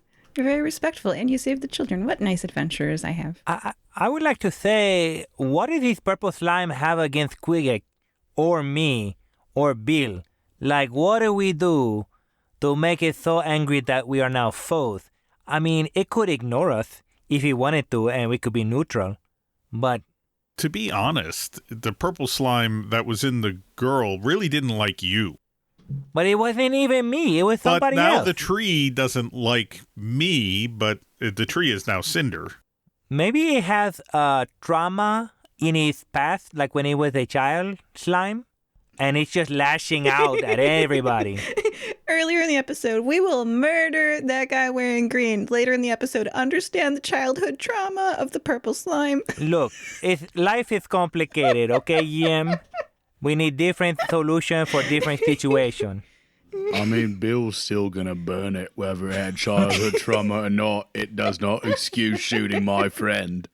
And above the table, I mean, Qigiq is the only one has no problem calling murder. So I think it's just more nuanced. That's all I'm saying. It's just you cannot do a blanket statement. That's all. I think there are different terms for ending people's life, and sometimes it's murder, sometimes it's justice.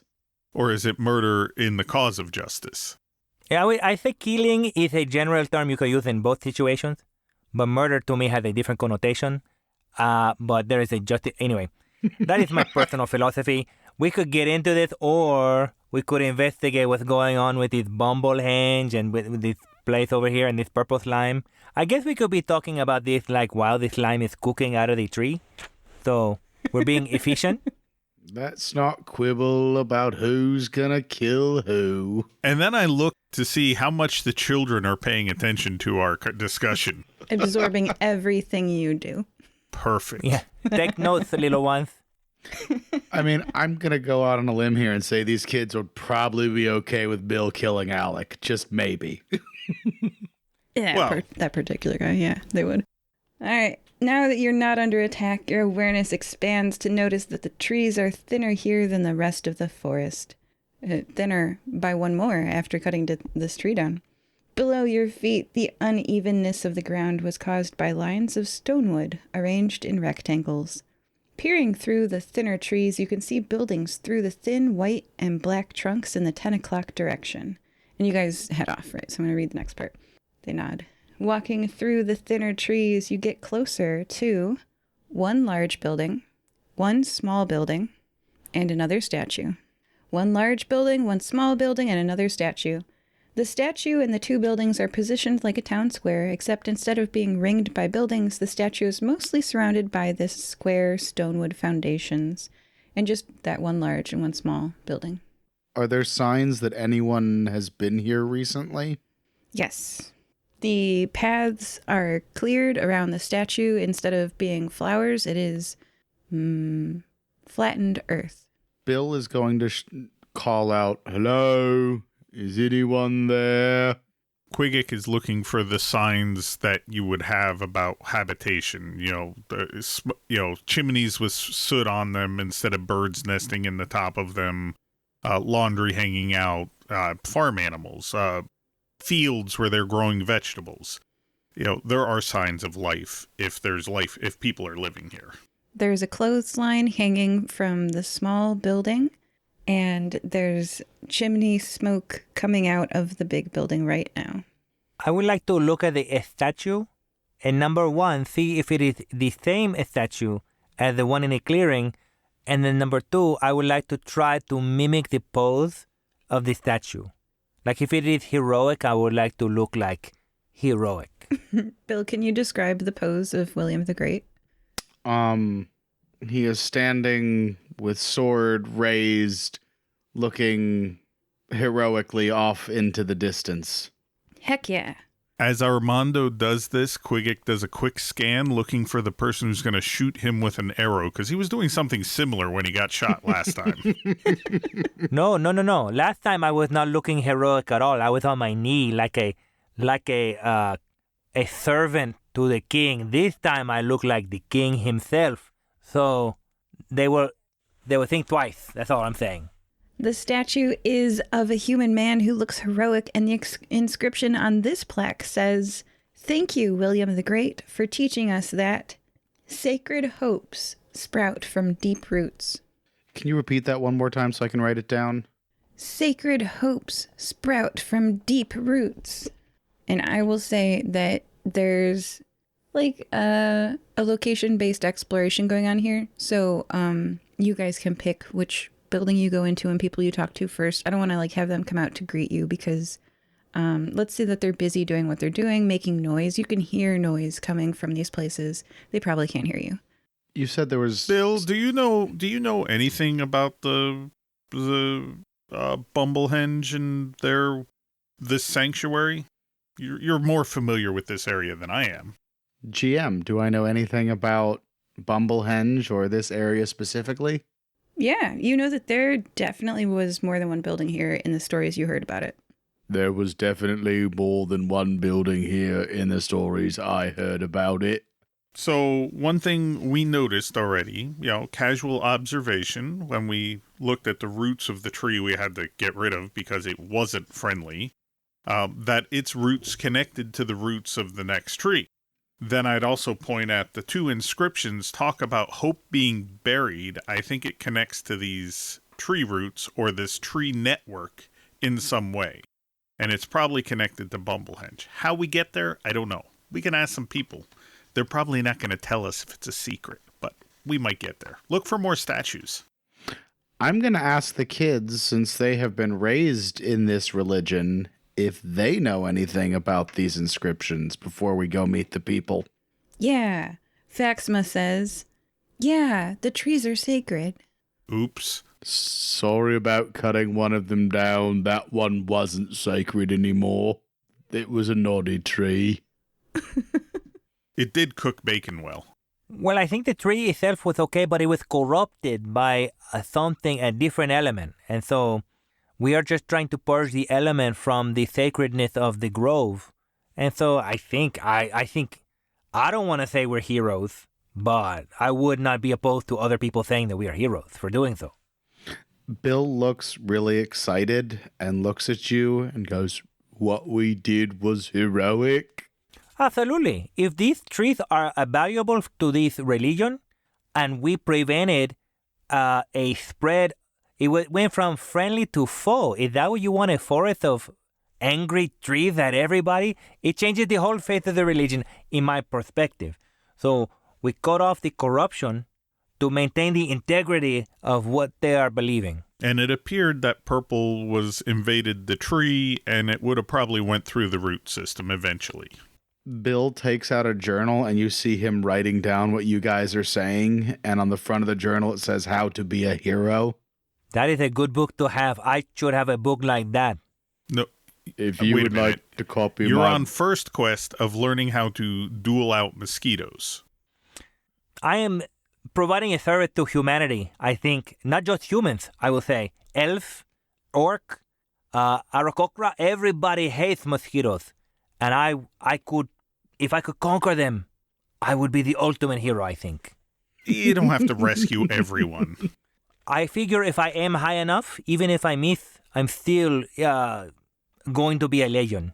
I mean, I did read that half of all people that have died on the planet died of malaria. So if you could deal with mosquitoes, you'd save That's a lot right. of people.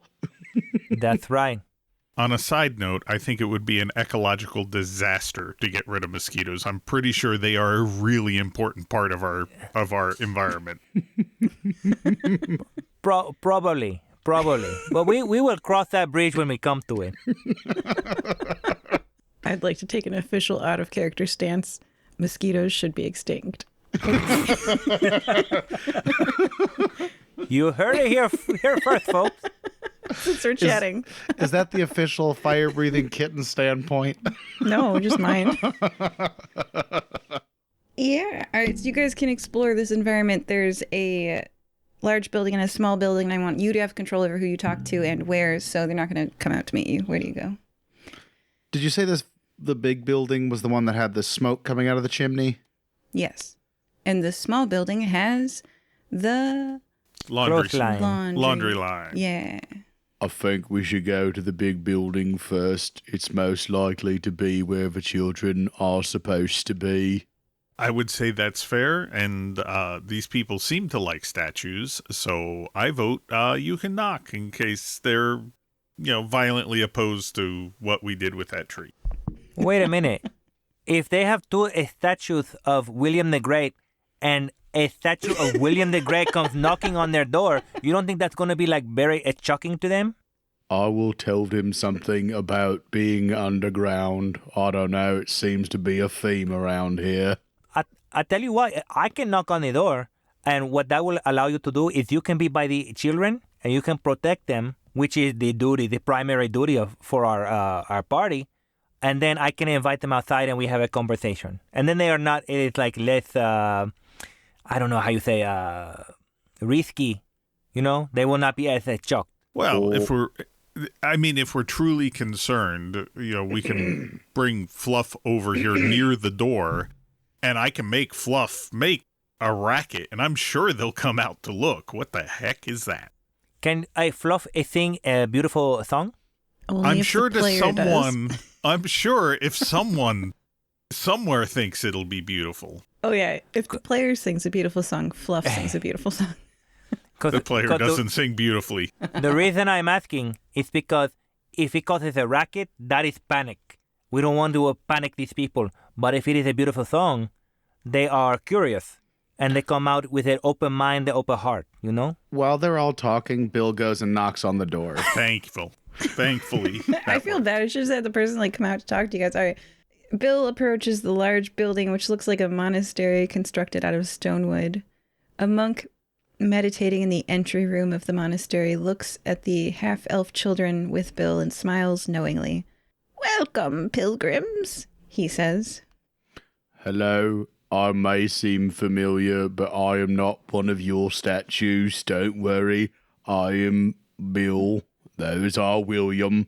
I am a walking statue, so I am not one of yours. And then he looks back and gives Armando a thumbs up. The monk says, "Pilgrims escorted by Bill himself.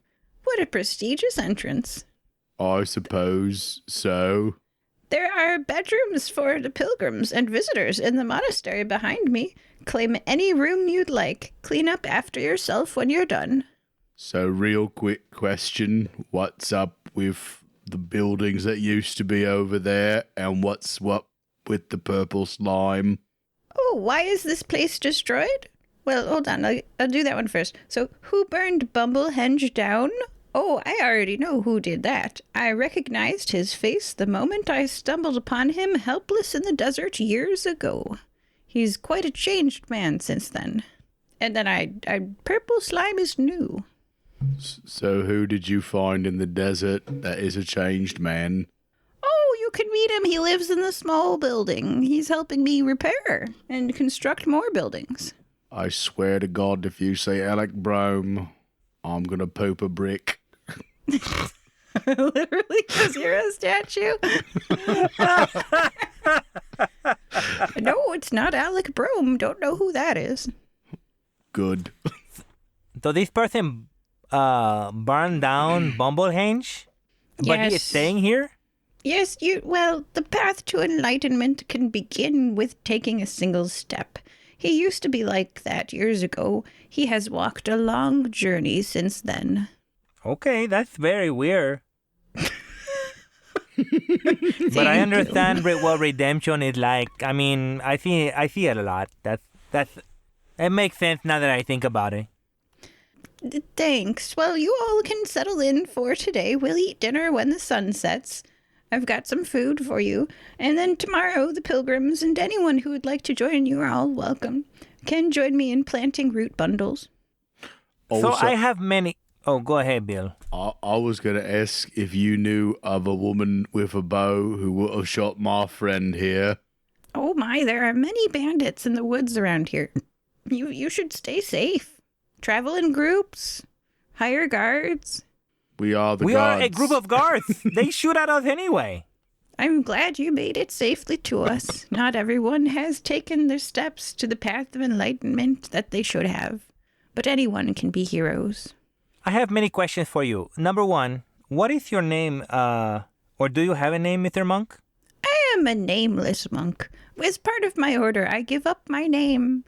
It makes No referring to me very difficult, but you can call me the Monk of Bumblehenge, if you'd like. That really ruins your SEO, doesn't it? Oh, it's terrible. Nobody visits my webpage. That is hilarious. Secondly, the pilgrimage, is it normally like a one-day thing, or how long can we expect the children to be here, and thereby how long should we expect to be here? It is your own choice. You can stay for as long as you like, and you can come and leave whenever you want.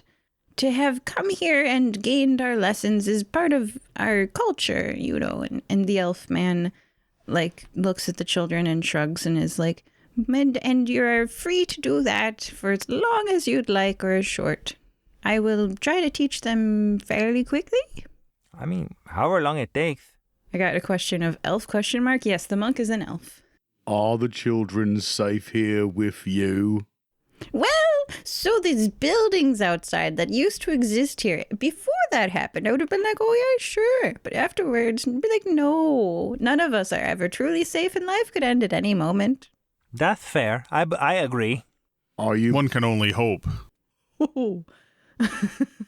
Are you planning on filling the children with existential dread as you are filling me with it? I hope not. Me too. Well, I think that what he's saying is once you accept the inevitability of death, you are free in a way. And so it allows you to access different dimensions of your mind without being constricted. Really, I was just going for you can't really pass off the childcare on me, but yeah, sure. I'm also No. a walking statue that was designed to live forever, potentially, so perhaps I won't die. But if this what this gentleman says is true, perhaps I will. Bill goes and sits in the corner and contemplates for the first time that he might actually die one day. I was really just going for don't leave the kids with me, but okay. This got real fast. Well, you wouldn't expect him to take responsibility of the children like that, would you? Well, I don't know. If you are a pilgrimage to a place that is in charge of, a monk is in charge of, you would think the That monk... was burned down But then he offers, like, here's a place to sleep. to the guy who burned it down. Well, that's true. We should probably talk to this guy that burned this place down and see what his deal is. I would like to walk over to the small house and knock on the door because I trust everything is okay with this monk. He seems pretty, well, harmless. I don't know if that's the right word, but not immediate threat. They're never harmless. Right, exactly. Okay, the kids are getting settled into their bedrooms. They've picked out a bed to jump on. They're unpacking their stuff. I am now going to do the small building. Armando, you approach the smaller building, which is constructed of white barked branches. It is simple, but sturdy. Beside it, a second smaller building is mid-construction. A 5'7" tall human man with brown hair brings an axe down on a log. He straightens, wiping sweat from his brow to greet the pilgrims. That's why he was chopping wood, so he didn't hear your calls earlier. And I wanted to let you guys choose which you explored first. Upon seeing you, Armando, his face changes. His jaw drops and he whispers, "Is this another hallucination?" What do you say, Armando? I will look at him with a squint and I'll say, this is not a hallucination. But are you a hallucination? Are you a hallucination? Is that Armando? It is Armando. Are you Emil? Armando! My mouth also drops open, like I am completely shocked. But unconsciously, like I'm not even thinking about it, I am gravitating towards him because I have yearned to see him again so much since visiting the shadow of him in the hallway, in that extra dimensional space. I just moved to him and I'm like, I almost want to hug him, but I can't. As you hesitate, he brings you in for a fatherly hug. I immediately like relax and accept the hug, and I start crying because it is overwhelming for me. He pats your back. I scan the tree line. This is a perfect time for an ambush. Nice. The opportunist, my trait, tells me this is a bad moment. It is the most beautiful moment in the world. I don't know what you're talking about. You see nothing in the trees. I start asking him a million questions like, I thought you were dead. Where did you go? Why are you here? What are you doing?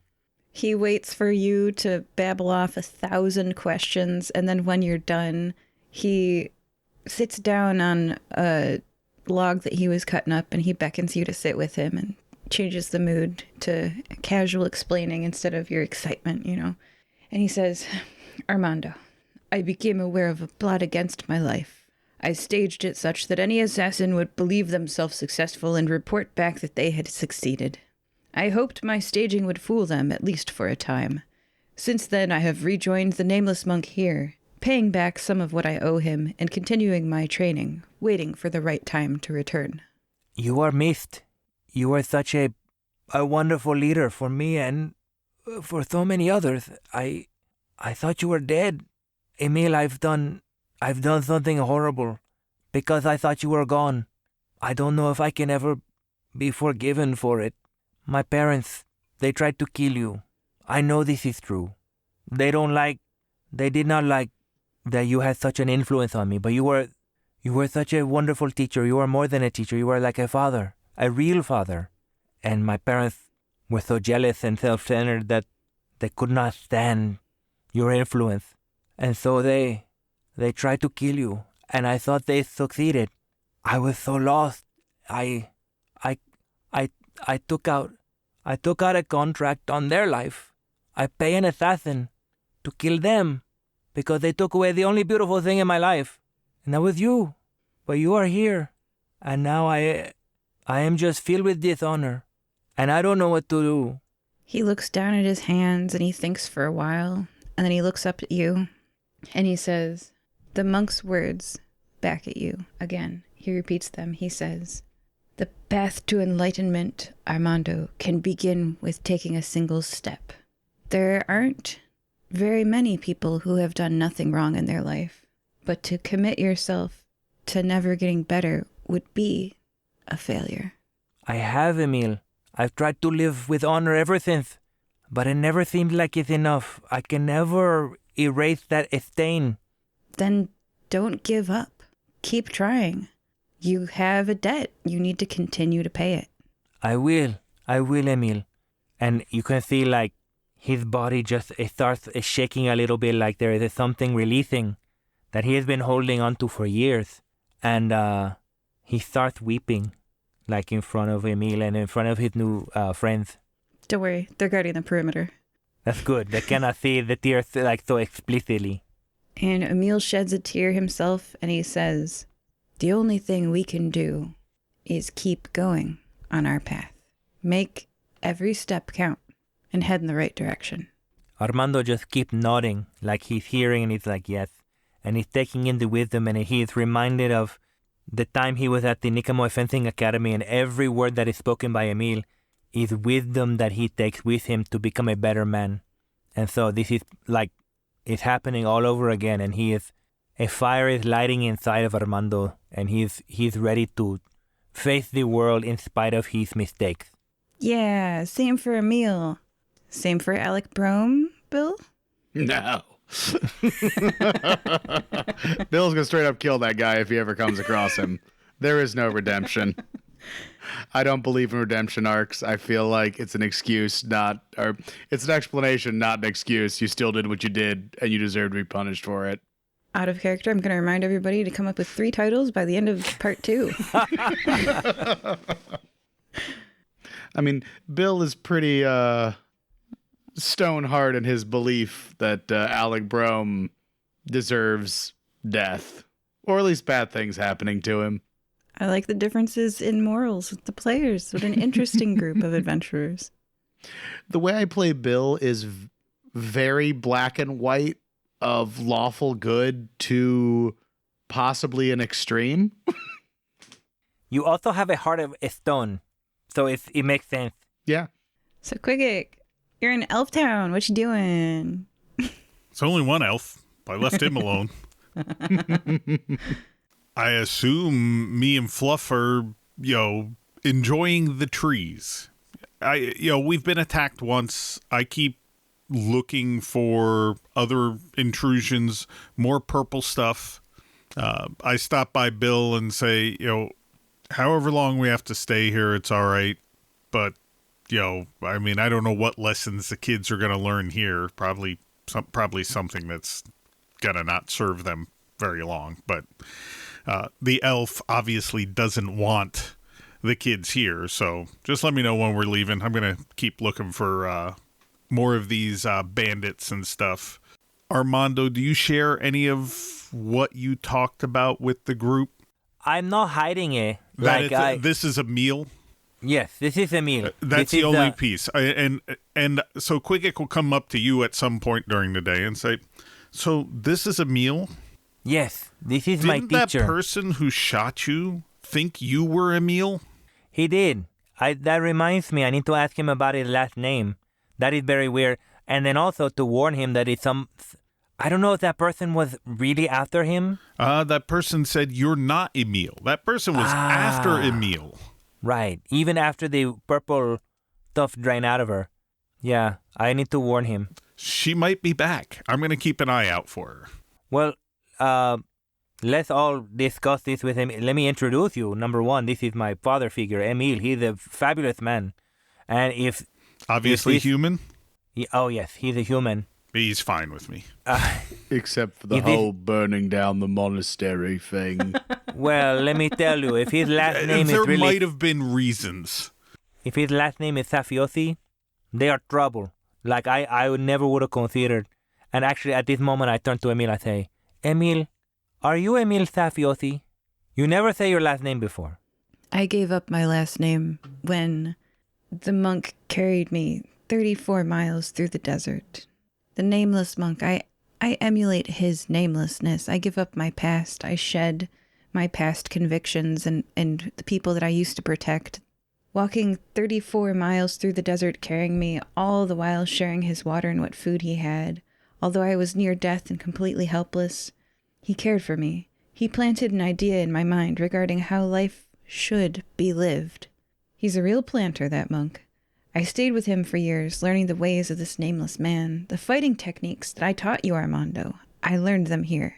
I vowed to only teach them to good people, to enable the worthy so that they may protect the innocent from evil. I am Emil Safiosi, no more. Well, that's good enough for me.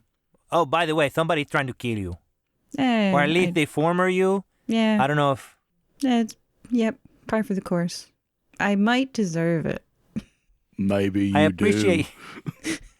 appreciate your incredible sense of ownership and how you're trying to make it right. So is that justice or murder? It is, I would say it would be justice. He would be getting what he deserves, but he is trying for redemption. And I think that is an element that is often overlooked. If one person truly repents from their past life and they turn around and become something good, do you want to squish that out of this world? Somebody who has lived a hard life and want to make it better? I don't think Bill agrees with you. I think if will Alec, just squish them. If Alec were to turn his life around, who knows? But I am not in the place of Bill. My plan is to turn his head around on his shoulders so he's looking behind him. I think you got my metaphor in a way. Bill is very literal. Bill, you have a lot of anger in you. I would call it justified, vengeance. Though. Yeah, these kids' parents were murdered by this man. I was forced to participate. I was tricked into participating in bad acts. So I am also on a path of redemption. But that person that tricked me deserves bad things happening to him because he willingly did them and tricked others into following his evil. Armando will inhale and then go up to Bill and put his arm, and Bill is very tall, put his hand on his shoulder and say, "Hey, it's not your fault, okay? It's not your fault." But if these children wanted to kill me for what I did, it would be justified. Maybe so, but it's not your fault. Thank you for saying that. Of course. You see a single pebble roll down out of his eye. I always wondered how you would cry, and now I know. So I feel very rejuvenated. I feel very refreshed. I'm reconnecting with my mentor, and you lost an arrow. Yeah, I was healed from being almost dead. I could not be better. I would like to prepare some food, like to nourish people. Like it is kind of the thing I did ever since I was little to try to take care of the people around me. So that is kind of my instincts kicking in, and I start cooking for people. Armando, that sounds great. You do the cooking so the monk doesn't have to. Oh, the monk's gonna help you? The monk's gonna be like, "Let me show you how we prepare dinner here for all the pilgrims." And shows you how to mix the flour. There's some flour. He says, "This flour comes from the Yamanarashi. We mix it with wheat flour and we make a supplemented bread." And you guys are baking bread. You guys are making like vegetable side dishes. You're brewing tea.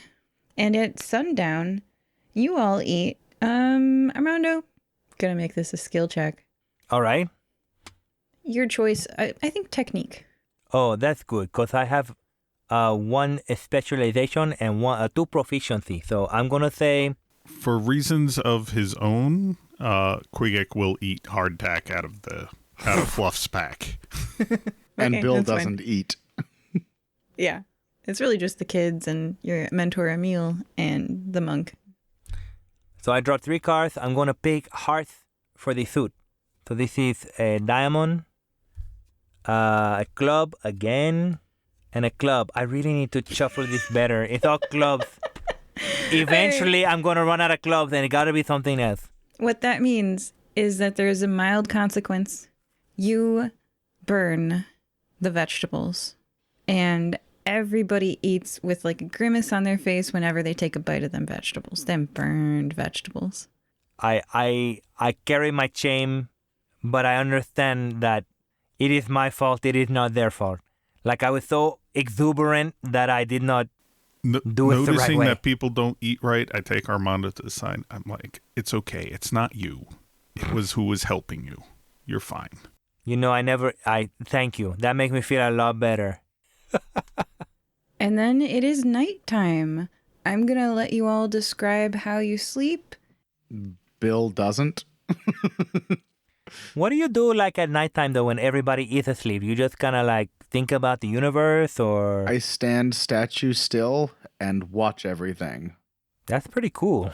I mean, if nobody else is around, he just goes about and does his, does whatever he does. But if he's on an adventure, everyone else can sleep while he takes watch because he's a statue and doesn't sleep. So as I prepare to go down to bed, like I'm around the campfire and I light a candle that has a little bit of incense in it to kind of start meditating about my day and what I've done and how I can help more people and be more honorable. And with this reuniting with my mentor, it has been such a thrill that it's hard to handle. But then after that, I take a few, 30 minutes of practice, sword fighting, and then I go to bed. Qigiq stubbornly out of sight of everyone, but he will sleep on the floor of his room, not taking any comfort in what's provided. Oh, after my sword practice, but before I go to sleep, I check on the children to make sure they are comfortable and sleepy. The kids have that stuffed animal that you told them to bring with them, and they have fallen right asleep. All right. I go to sleep. All right. It's the next day. The monk wakes you up before dawn. Ah, monks. And that elf monk says, all right, wakey, wakey, wakey. I've got breakfast for you. I've got some breakfast flatbreads. Protein supplemented. Come on, eat the breakfast. Delicious. We gotta go. By this time, I have been up for 3 hours. I have done my practice. I have done my bathing. And I am ready. I'm very hungry. So when I hear there is food ready, I dig in without question. They're right fresh off the griddle, hot flatbreads. It's not quite a pancake because there's not a lot of sugar, but it's food. I say, Bill, I wish you could be eating food. Maybe we could figure out how you can enjoy food and you would have a whole world open up to you. It looks quite entertaining to eat food, but as I do not have a stomach or taste buds, I can mesh it around in my mouth, but nobody likes to see that. Would you like some, Qigiq? No, I'm fine. I feel me and Fluff have work to do. We're making sure we're staying safe. Okay, well, is everybody ready to go do a lot of manual labor today? Wait, we are guards for children that are doing manual labor. I think, if that is part of the pilgrimage. I don't know if we did not sign up for this. Let's find out. Okay, everybody, out we go. And Armando, are you saying we're child traffickers? No, we are custodians to make sure these children are safe. Now that they have arrived at this place where they are to do, I'm not going to say we're slave coyotes labor. Then. But then do coyotes return the children intact? I would say at best we are babysitters. Babysitter and bouncers, keep the bad people out and things like that. Have you Bodyguard. ever seen the old Hulk Hogan movie where he is a nanny? The player definitely has. all right, y'all, this is just narration. I couldn't help it. I just put it all in a chunk. So ready for long narration. Here goes. The monk heads east into the forest of white-barked, narrow-trunked trees, mint-green leaves, and green grass. Although if you squint and look the wrong way at the black marks on the white trunks, they look a bit like eyes. The monk shows you all, whoever's interested, Maybe it's nobody at first and some later, who knows.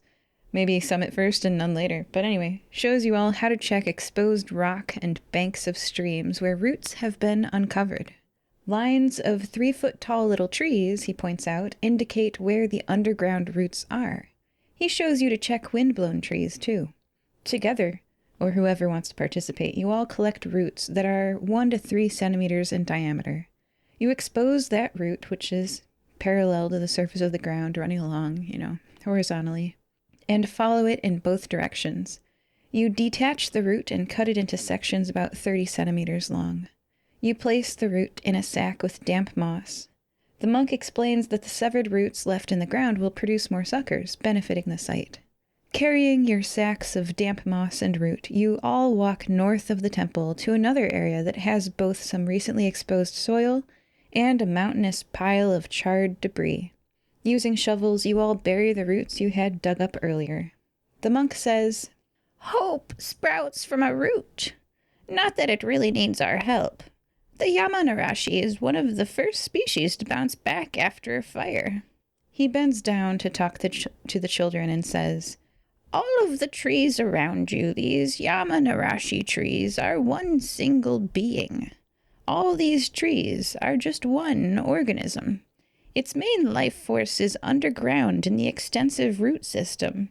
Before a single Yamanarashi trunk appears above the surface, the root system may lie dormant for many years until the conditions are just right. In the same way, we elves also have patience. Time is on our side. Wait until the conditions are just right, and then sprout, young ones." He ruffles the head of the child with the large scar on their face, not repulsed at all, and says, "Eventually, you'll see that we are all one being, too." Armando is in a mood just to absorb and listen, like his spirit for learning and accepting wisdom has been rekindled, whereas before it was shut down a little bit, like he thought he kind of knew the path. But now with the rediscovery of Emil, he is more open, and he accepts the wisdom of the nameless monk. All the root talk goes over Qigiq's head because he doesn't even join in the party. He's just on the outskirts, keeping an eye on the children from, about 15 units away. Bill, being a very literal being, does not understand anything this guy says and just nods along as if he does. Yes, all statues are me. Yeah, I mean, so far in this episode at least. We are all one. We are all William the Great. So that actually gives me a question for you, nameless monk. Why do you have so many statues of William the Great in your area? Is he a part of your belief system, or what is happening there? I'm sorry, what was the question? Were you asking me? No, I was asking the GM about why there are so many statues of William the Great, and like you, maybe you know about you, or not you, but the other you. You know what I mean? But why do they have so many statues of him? That is you. In the long ago past, there was a great disaster, and no above-ground Yamanarashi were left. William the Great saved the Yamanarashi sacred tree by noticing that the root was not gone after a fire and helping us regrow it. All the trees are actually one big organism. It became a symbol to the elves that we use to teach wisdom to each other. And it's also useful. That bread you ate earlier, it was supplemented with bark from the Yamanarashi. Parts of it can be both food and medicine. Do you know, now that you are saying we are eating some of these trees, I say, hey, by the way, I don't know if you know this, but there was this weird purple stuff. It was very slimy, and it was corrupting at least one of your trees. But it's somewhere in the forest. Do you know anything about this purple slime? Oh, that sounds terrible. No, I've not encountered that. I turn to my friends and say, you saw the slime, right? Can you tell them? It was in this lady that shot an arrow at me, and her eyes were all cloudy and purple. But then my friend Qigiq shot her with an arrow, and it all come out. like it drained the purple from her. It's a little gross. Quiggett waves to him from 15 units away. Yeah, that guy way over there. He has such a good range. He can hear so well. Anyway, there is a purple problem here. I don't know if you know anything about that. Oh, I don't know anything about that. No, I've not encountered any purple anything. Well, we did cut down one of your trees and burned it because it was corrupted, and then it was no longer our friend, it was a foe. So we cut it down and burned it. Sorry if that makes you angry. Oh, proper forest management is part of being a good steward. I would agree with that sentiment. It's sort of like toenail clipping.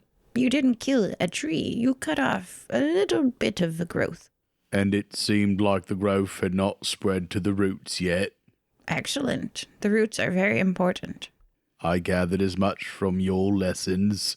We'll make an elf of you yet. That would be difficult, as I am a statue. So I noticed this whole time, like the whole time we're here, Qigiq is, he seemed uncomfortable. And so at some point in a situation where it is normal and it doesn't seem out of place, I go to him and I say, "Hey, Qigiq, are you okay? You seem very tense, anxious, if you will. Is something bothering you?" No, not really. It's mixed company. Well, We lay our trust in people sometimes, and some people just aren't really worthy of that trust. You understand that? I guess you probably overheard what I say to Emil, and I can understand why you maybe don't trust me. No. It's not you. It's not you. Oh. You're fine. Is it something Bill did, maybe? No, Bill is that rock you can always lean on. Yeah, literally, right? He's that foundation. He's a little clouded on what's murder and what's not, but that's okay. Well, we all have our misconceptions, but yeah, a code, if you will, different codes. Well, so is it Emil or maybe this nameless monk or the children or something, or what's happening? I don't think I see eye to eye with the monk. That's okay. That's okay. And it's probably best that, maybe it works out better with, that woman out here with bows who's hunting down your mentor, but she's attacked us once, and the children are out here unprotected. It's probably working out well that I'm out here making sure, that I'm focused on that task. That's good. I'm glad you're on the team. You keep the first thought right in your mind. We are here to protect the children. Speaking of which, we should probably ask them if they are done with their pilgrimage. I am a little disturbed that we bought children across a couple days of ground so that they could help this elf bury tree roots in manual labor. Well, it's not like one day is going to settle a philosophy into them. We really just bought them out here to work. Well, number one, kids need to work. That is something that they definitely need to do. They don't need to be lazy bums. And then they are entitled their whole life, and then forget it. It's terrible. So it's good that they work. Number two, they probably do this more than one time. I'm sure they maybe twice a year, once a year, something like that. And they repeat. With the repetition comes the understanding. You know what I mean? They're not in the dialectical state at all. It's just the grammar stage. I just hope we don't find out that this grove of trees is actually a source of some profit for someone, because that would just make me feel awful. Profit like with an F? Like for making money? Or like the profit that tell the future? Profit as in make money. Oh, okay, well. I don't know what all these trees are for. It's a great symbol, but, it's a little condescending, that all of life is represented by this grove of trees. You hear that kind of, colts are colts. And, I feel like we're right here with one. Yeah, probably. The only thing that says it's not a cult is it's only one guy who's getting child labor bought in to help him tend his forest, and we're getting paid to do it. These are things I ask myself sometimes. You do a lot of self-reflection. I think that's very healthy. I clearly do not do enough self-reflection because I'm just here because Nulesak say, you need to protect the children. I say, yes, sir. And then here I am. Hey, Bill. There is opportunity here to learn. And while you didn't get much practice with your sword, you did learn about wound care. That's true. You know, that could pay off later in the season, I think. Well, I'm glad you're okay. And I put my hand on his shoulder and I say, I'm glad you are here. And thank you for saving me earlier. I never properly thank you. You're more than welcome, Armando. I would do it for you and Bill, for sure. And the kids, we kept them safe. That's pretty good, right? So far, our record is stellar. All right, the sun is going down. Y'all have worked the whole day. And the monk is like, well, it's time to go back and I'll feed you again. So, like, how long does this pilgrimage take? Can we take the children home tomorrow? Kids, how do you feel? And the kids are like, manual labor is terrible. Yeah, let's go home tomorrow. Yeah, this place kind of sucks. Let's go back to Nicomoy. They're all like, I've been working outside for 8 hours. It's awful. Yeah. All right. So you guys have a plan. Tomorrow is your last day. And as you eat dinner, which I'm going to say, draw a technique, task. Let's see if you get better at it. Name a suit. I will say diamonds. Yeah? I see fear in his eye. I've been calling space this whole time. I finally get space. I'm disgusted with my cards. This is the worst. Well, you have 3 in technique, so draw 2 more. Oh, that's right. Hey, diamonds, all right. And then a heart, so 1 diamond. 1 diamond. The vegetables are not burned today.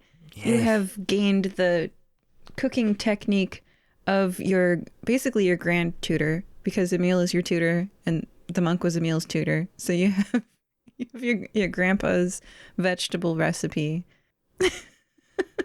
In a way, sort of. Okay, after dinner, Emil catches your ear and says, Armando, there's something I've got to do and I want you to join me. And everyone else is finishing up. You hear the clatter of forks on plates and, everyone's starting to clean up their dishes and thinking about dessert. And the monk's like, oh, no. Bill is awkwardly standing in the corner watching everyone The kids eat. are like, give me sugar, please. And Emil says to you, I want you to join me. I'm probably Here? outside feeding Fluff a groundhog. Probably, yeah. And then Armando, yes, here, there's something wrong with the Yamanarashi. 3 days ago, I was in the forest, and it was quiet. There wasn't a single bird call. Something's wrong out there. And I think I saw... No, I couldn't have seen. Anyway, I would talk to the monk about it, but these trees are sacred to him and the elves around here, so I was going to investigate it myself first. Now that you're here, Armando, let's look into it together. Let's go tonight. Okay, as long as it does not compromise my duty to these children, I still have to protect them. Can I talk to my party and maybe they can watch the children while we go check out the trees, or maybe they can come with us with the trees? Yes. Talk to them. Okay, so excuse me 1 minute, Emil. And so I go to Qigiq and Bill and I say, hey, something is up. I don't know if it had anything to do with the purple slime that we see earlier, but Emil says the trees are off, and because the monk has such a holy view of the trees, he can't really talk to him about it. He needs help. He asked me, and so I want to ask you, because we are a team, do you want to help investigate what's going on? Yes. Of course. That could be a danger to us and our mission. Plus, any time away from the monastery sounds great. Yeah, this place kind of sucks. I agree, but my concern is the children. Can we trust the monk to be careful with the children? And probably not, but he's worked them all day. They're going to be exhausted. Is there a way to how intelligent is Fluff? Like, is it a good guard, Chocobo?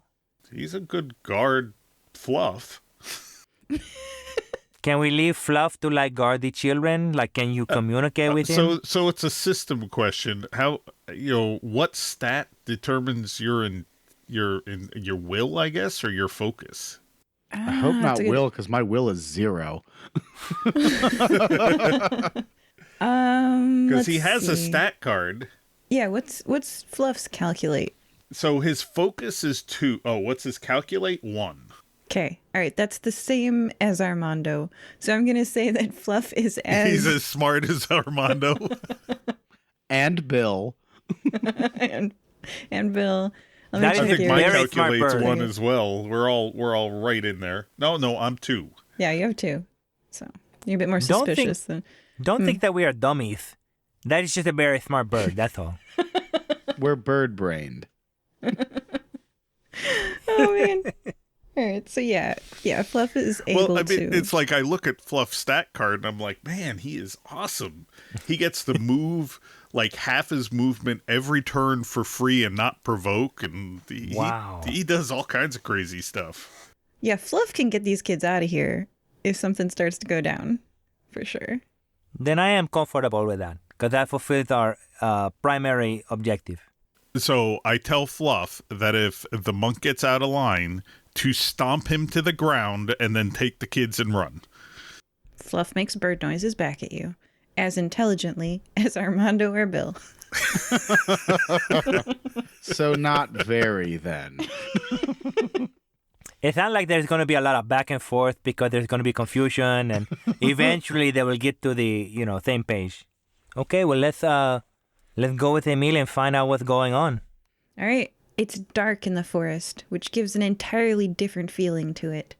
The branches of the Yamanarashi sway in the breeze, the sound of the rustling branches the only sound you hear in this part of the forest south of Bumblehenge. Not a single bird calls out. The light of the moon shines down upon. You guys are like an hour away from the temple. You've walked for a while. It's difficult to see because when you place your foot, sometimes the shadow of the earth, not being completely flat, hides how deep the earth is away from your foot. You've been making your way carefully, and then the moon shines down upon a 6'2" tall man with flaming red hair, dressed all in green, standing with his back to you. Hey, Bill, he's in green. I understand that not everyone in green is Alec Brome, but if it is, I think I'm going to have a very good night. I say to Emil, is this the person you think is causing trouble in the forest? Emil turns to you, and I want everyone to give me a card draw with your awareness. And I'll call the suit so you all do it uniformly. Diamonds. That's my most likely one. You said awareness, Yeah. Jack of Hearts, No. Joker. Nothing for me. I got 1. Okay. Armando, Emil just looks like excited and ready to go, ready to throw down right before you fence. He has the same look in his eyes and he says, "That's the guy." And then for you two, there's purple in everybody's eyes. In everybody's eyes? Uh-huh. Yeah. How many Everybody's. is Yeah. everybody? Like all you guys. Like as you're talking to one another, you're all purple-eyed. Anyway, Even me who hasn't eaten the food? well, I also don't eat. yeah. Oh, yeah. Your stone is kind of like purple filmy. And Armando's got purple eyes. You notice Qigiq. And so does Emil. And you all are raring to go for this red-haired, 6'2", 190-pound, 30-year-old, flaming red hair, tan skin, green-eyed human man not facing you. And Emil goes, "Let's Can get him." Can I do a quick action before swift. we get Yeah. into that? I'd like Yeah. to search him. Yes, that is the awareness skill, right?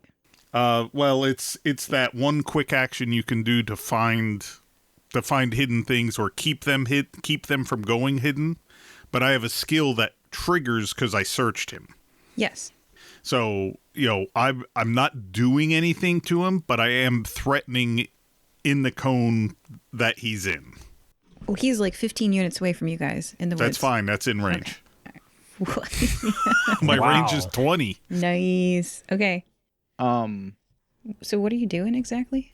I just search him, which sets it up for his challenge trait, which when you search a target, you threaten the target with ranged weapons and any attacks or abilities made by the target that do not include me as a target provoke. Interesting. I like it. All right, cool. So Noted. Yeah. Bill can see that there's purple in everyone else's eyes, right? Oh, yeah, you can. And I see that too, but I don't know what to do about that right now. Well, I'm torn between how smart Bill would be, because as the player, I understand we're probably getting tricked into attacking somebody who's not who we think they are, because everyone is seeing purple. And when that lady saw purple, she thought he was the guy, Armando was the guy she wanted to kill.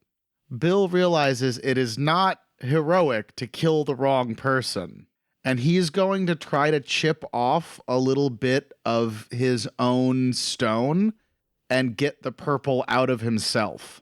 Ooh. All right. Do yourself a weapon attack on yourself. I hit. My aim is 1. My deflection is 0. It's interesting. It's almost like treat a condition the standard action. Almost, except you're just poking yourself with a glaive. That's so funny. A halberd. Yeah. It's not the seppuku weapon of choice, but good luck. Well, I'm not trying to commit seppuku. Just cut my arm a little bit so that I can drain, because if it worked on the other person, maybe I can drain this purple out of me. Small question about statuemen. Do you have a circulatory system? I would assume not, since I don't have any other... The only questionable thing he said so far this whole session was that he was going to poop a brick, and I'm not sure how that works without eating. Yeah, she said no mouth, no stomach. So I don't eat, but I do get stoned. Oh. You used your halberd to scrape off a little bit of your face, like the purple stuff on you. Okay. Yeah. So you scraped it, and the wound there is that you kind of sculpted your face a little bit, and you can choose as a player if you want Bill to permanently have a scar or not. It's your choice. I will or you say could have yes. chipped yourself. There's a little chip down one side of his face. Nice. And you get all You the now purple have a off. new nickname. Chip. So with the purple off, is that still a 6-foot-tall, flaming red-haired person in green? Nah, there's nobody there. Bill is going to go, all right, guys, I think we've all been tricked. Perhaps you should bleed yourself a little bit because there is no one there. Also, that was your swift action and your standard action, and you still have movement. I guess I'll raise my shield just in case this is an ambush. Excellent use of your movement. Raising your shield lets you later use a reaction to apply your shield's protection to your character. Great job. Good rules usage. All right, that was Bill's turn. Qigiq, Armando, and Emil. I think Emil's going to go next. Emil moves, and it's 15 away. So Emil's going to move and then advance and now be 5 away from the figure. That ends Emil's turn. He was too busy running, didn't hear you. I would probably follow Emil just because I trust him implicitly. And I don't know if I hear Bill. It's up Can to I you. draw for like awareness or something like that? I think you would probably hear Bill because he was talking to you. Okay. I would continue to talk until you heard him. So here's what happens. Like I see Emil go and I'm about to go, but then I hear Bill, and so I'm kind of like I stop and I look at Bill and I look at Emil and I'm like, what do I do? And so I close my eyes and then I remember the truth, and that is that I can trust my team. And he healed me earlier. There's no reason I should doubt Bill. So I take my rapier and I kind of slash on my left arm, so it's not affecting my fencing arm, just in case. And so I slash my forearm just to see what happened. Yeah, describe what your, I think the rapier is 1 wound. Yes, that's correct. Yeah, so how many wounds do you have left? Well, 3 now, because I was healed to 4. And I did not go on where my armor was. So I get my my arm, and so I start bleeding. But it is nothing like I have not experienced before. When as a mercenary or fighter, you're gonna get caught. It's a little bit different from that, because what exits from your body is your body like pushing out and repulsing this foreign substance is a purple slime, and so then I blood.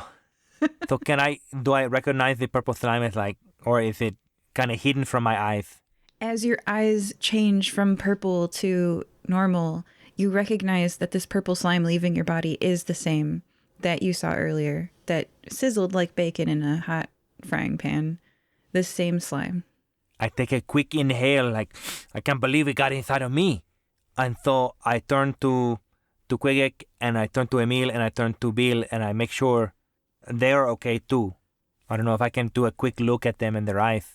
Chip is fine. Qigiq, what are you up to? So hearing Chip tell me, tell us what to do, I will, I assume I could take the arrow that I already have out and like poke it in my forearm to get the goo out.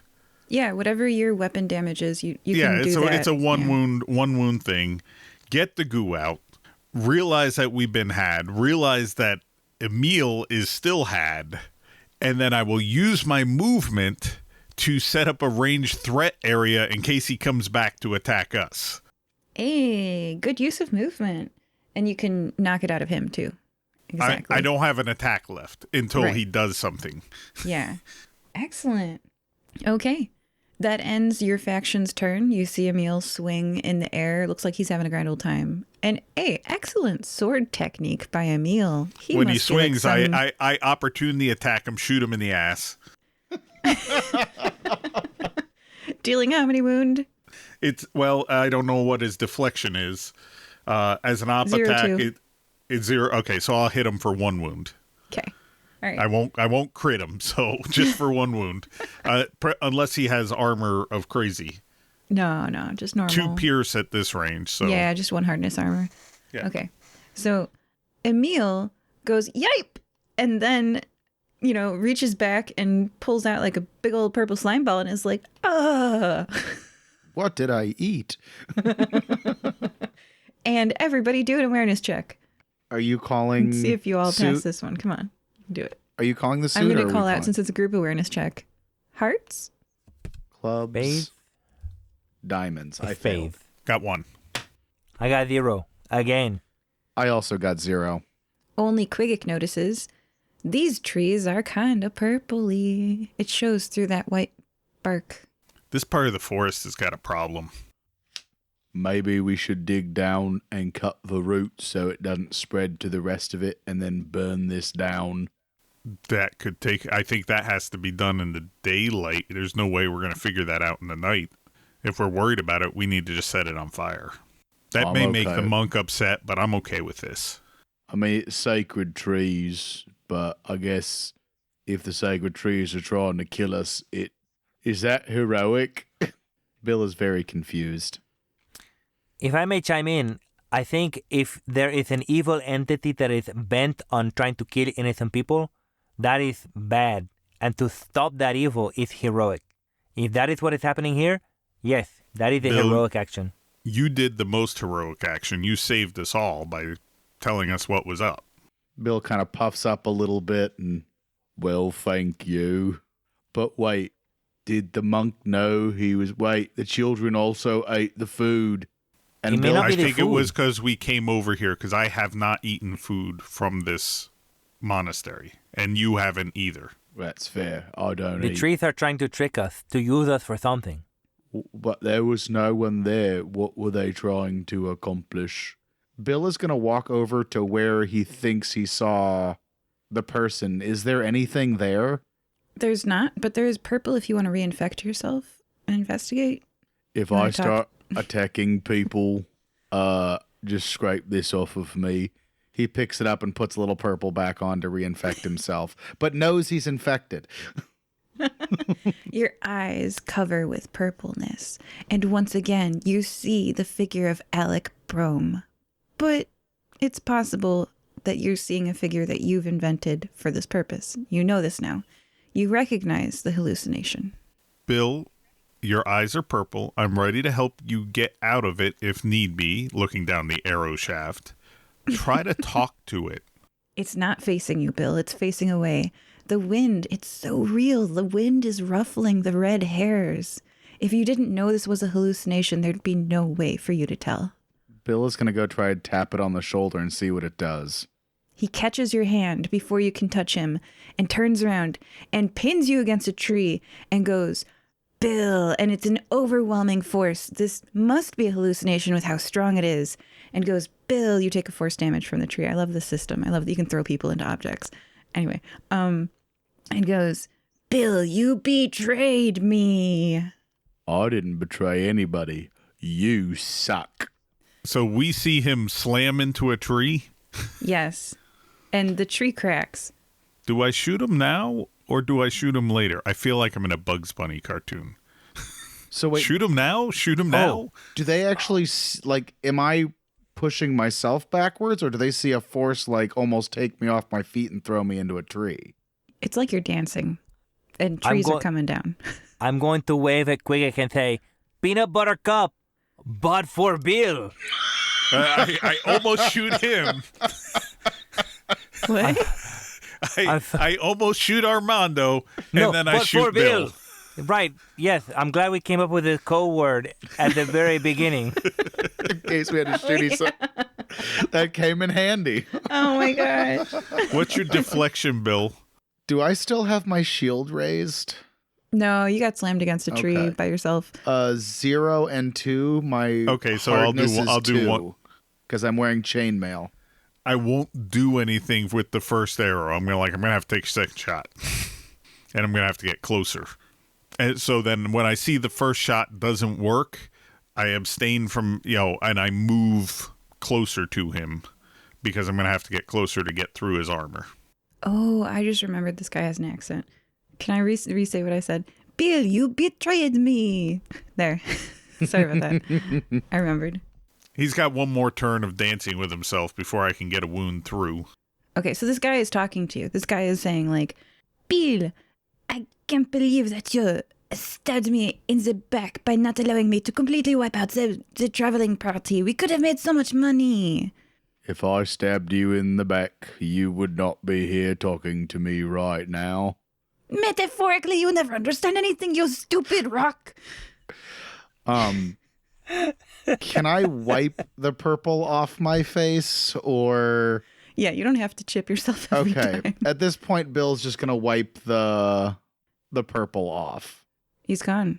And then I shoot him in the leg. That was unnecessary. He told me peanut butter cup for you. Can I use my force thing to heal myself? Yeah, sure. Okay, I do that. Yeah, you'll be fine. There's no unless something else jumps out of this. Yeah. Oh, and I can also treat as many number of entities within 6 tiles of me, so I'm going to heal everybody.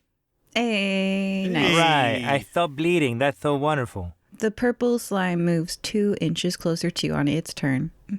I'm gonna step. You guys, you did one standard action, right? So The slime is now an entity. it's so there's, you know how sometimes snow falls and it accumulates on the ground? Mm-hmm. It looks kind of like that, and it's purple, but it's gooey and firm. This whole region's kind of like blit, and it's getting closer to you all. It appears to be very slow, so I'm going to back up a good distance, but I'm going to start a fire. I'm going to make a torch out of maybe a fallen limb or something like that. And with my excellent cooking and campfire abilities, I am confident I can do this, make a fire, but I will bring it to the slime, and I'm going to start cooking the slime. Yeah, and as you back up, you see it's only maybe 20 units in diameter, this purple spot. It doesn't spread very fast. It's such a failure. Oh. It's just methodical. It's 20 units in diameter, though. That's a big spot. Yep. So I'm making my fire, and I'm trying to... I'm also communicating. I'll say, hey, gentlemen, I'm making a fire. It seemed to fix the problem earlier. That is what I'm going to do. GM, with a specialty in environment, would I know enough about making fire breaks so we can safely burn out that section of forest? Draw for it. Oh, what color should I say? Ooh, this is tough. Will you be a I'm hero? I'm pretty even over here. Let's say spades. It's spades. Ha! So Oh Yes. my Oh, gosh. that's a super Yeah. victory. It's a joker and a spade, you guys. You guys walk us out. Describe the ending. Tell us. With that, it's like a 2 natural 20s. Come on. Yeah. Without asking Mr. Monk, I'm going to explain to Bill and Armando how we have to build a fire break, not burn down the forest, but we will have to burn that 20 unit area, and we can't leave it because it does move. So we're going to do it now. Bill is also a mountaineer background, so he's 100% with you and also knows how to build fire breaks. Describe the end of the adventure. Fire! I would like to True say fire-breathing kittens adventure. we are dancing also like in victory over this purple miasma that is spreading to the forest, but like we're keeping the other forest safe. Question. Do you dig up the roots? Yes. All right, just curious. No I particular would not reason. have. I would not have. Well, but the roots create it all as one entity, so we have to make sure... Right, the fire break has to go through the roots. Yeah. So that section is isolated, and we would dig up and destroy that. We'd probably have to do that after the initial fire goes out. Mhm. But we want to make sure we cauterize the infection. We're probably stuck there a couple days. You know what? The Unfortunately. kids can help us with the manual labor. Yeah, the kids love manual that's labor. true. Yeah, it's like a stage 2 of your pilgrimage. With any luck, Unknown Monk is like, oh my god, you can't do that. And I'm saying, no, we're doing that. So first you plant a bunch of trees, then we burn some down, and this is the circle of life, which is what Bill is teaching them. You win I would some, like you to lose think- some. I take some of the ashes and I spread it on my face like a war paint. You look ridiculous. I think I look very cool. I don't know what you're talking about. Is there anything else you guys want to do before you get your epilogues? I mean, take the kids back to Nicomoy. Yeah, that's Yeah. exactly right. Yes, safely. I Also, still have the war paint on my face though. who was that chick in the tree that shot us? I don't know what Random- NPC to put on the character Right. for that. Random assassin. Random assassin in tree Well, with you lots know. of magic. You know, there was someone hired to kill Emil Safiosi. And, I mean, Emil Safiosi, you know so far that he pillaged this temple, Bumblehenge, as well as other places while he worked for the Safiosi. And, like, you know that everyone suspects he's dead, but it's possible one assassin got curious and would have checked for where he would have been, which is here. One assassin wanted to check and make sure, and that is who you encountered. Okay. It was... Too many pages. It was Martirosian Manek. Anyway, so your epilogues. I mean, Emil is not safe. It's true. Assassins are after Emil. All right, epilogues. I have two possible, like, forks in the road that you guys... Okay, one, you didn't have to take such excellent care of the children. So one of them was, like, if you let the kids get killed by the assassin, Martirosian Manek. But I don't have to read that ending. I get to read that you saved them. And the other is that if you remove the purple stuff, for example, by burning the very small defined region where there's purple, and then if you didn't remove the roots. But you guys, you did. So here's... Okay. Great job! You have saved the Yamanarashi forest around Bumblehenge.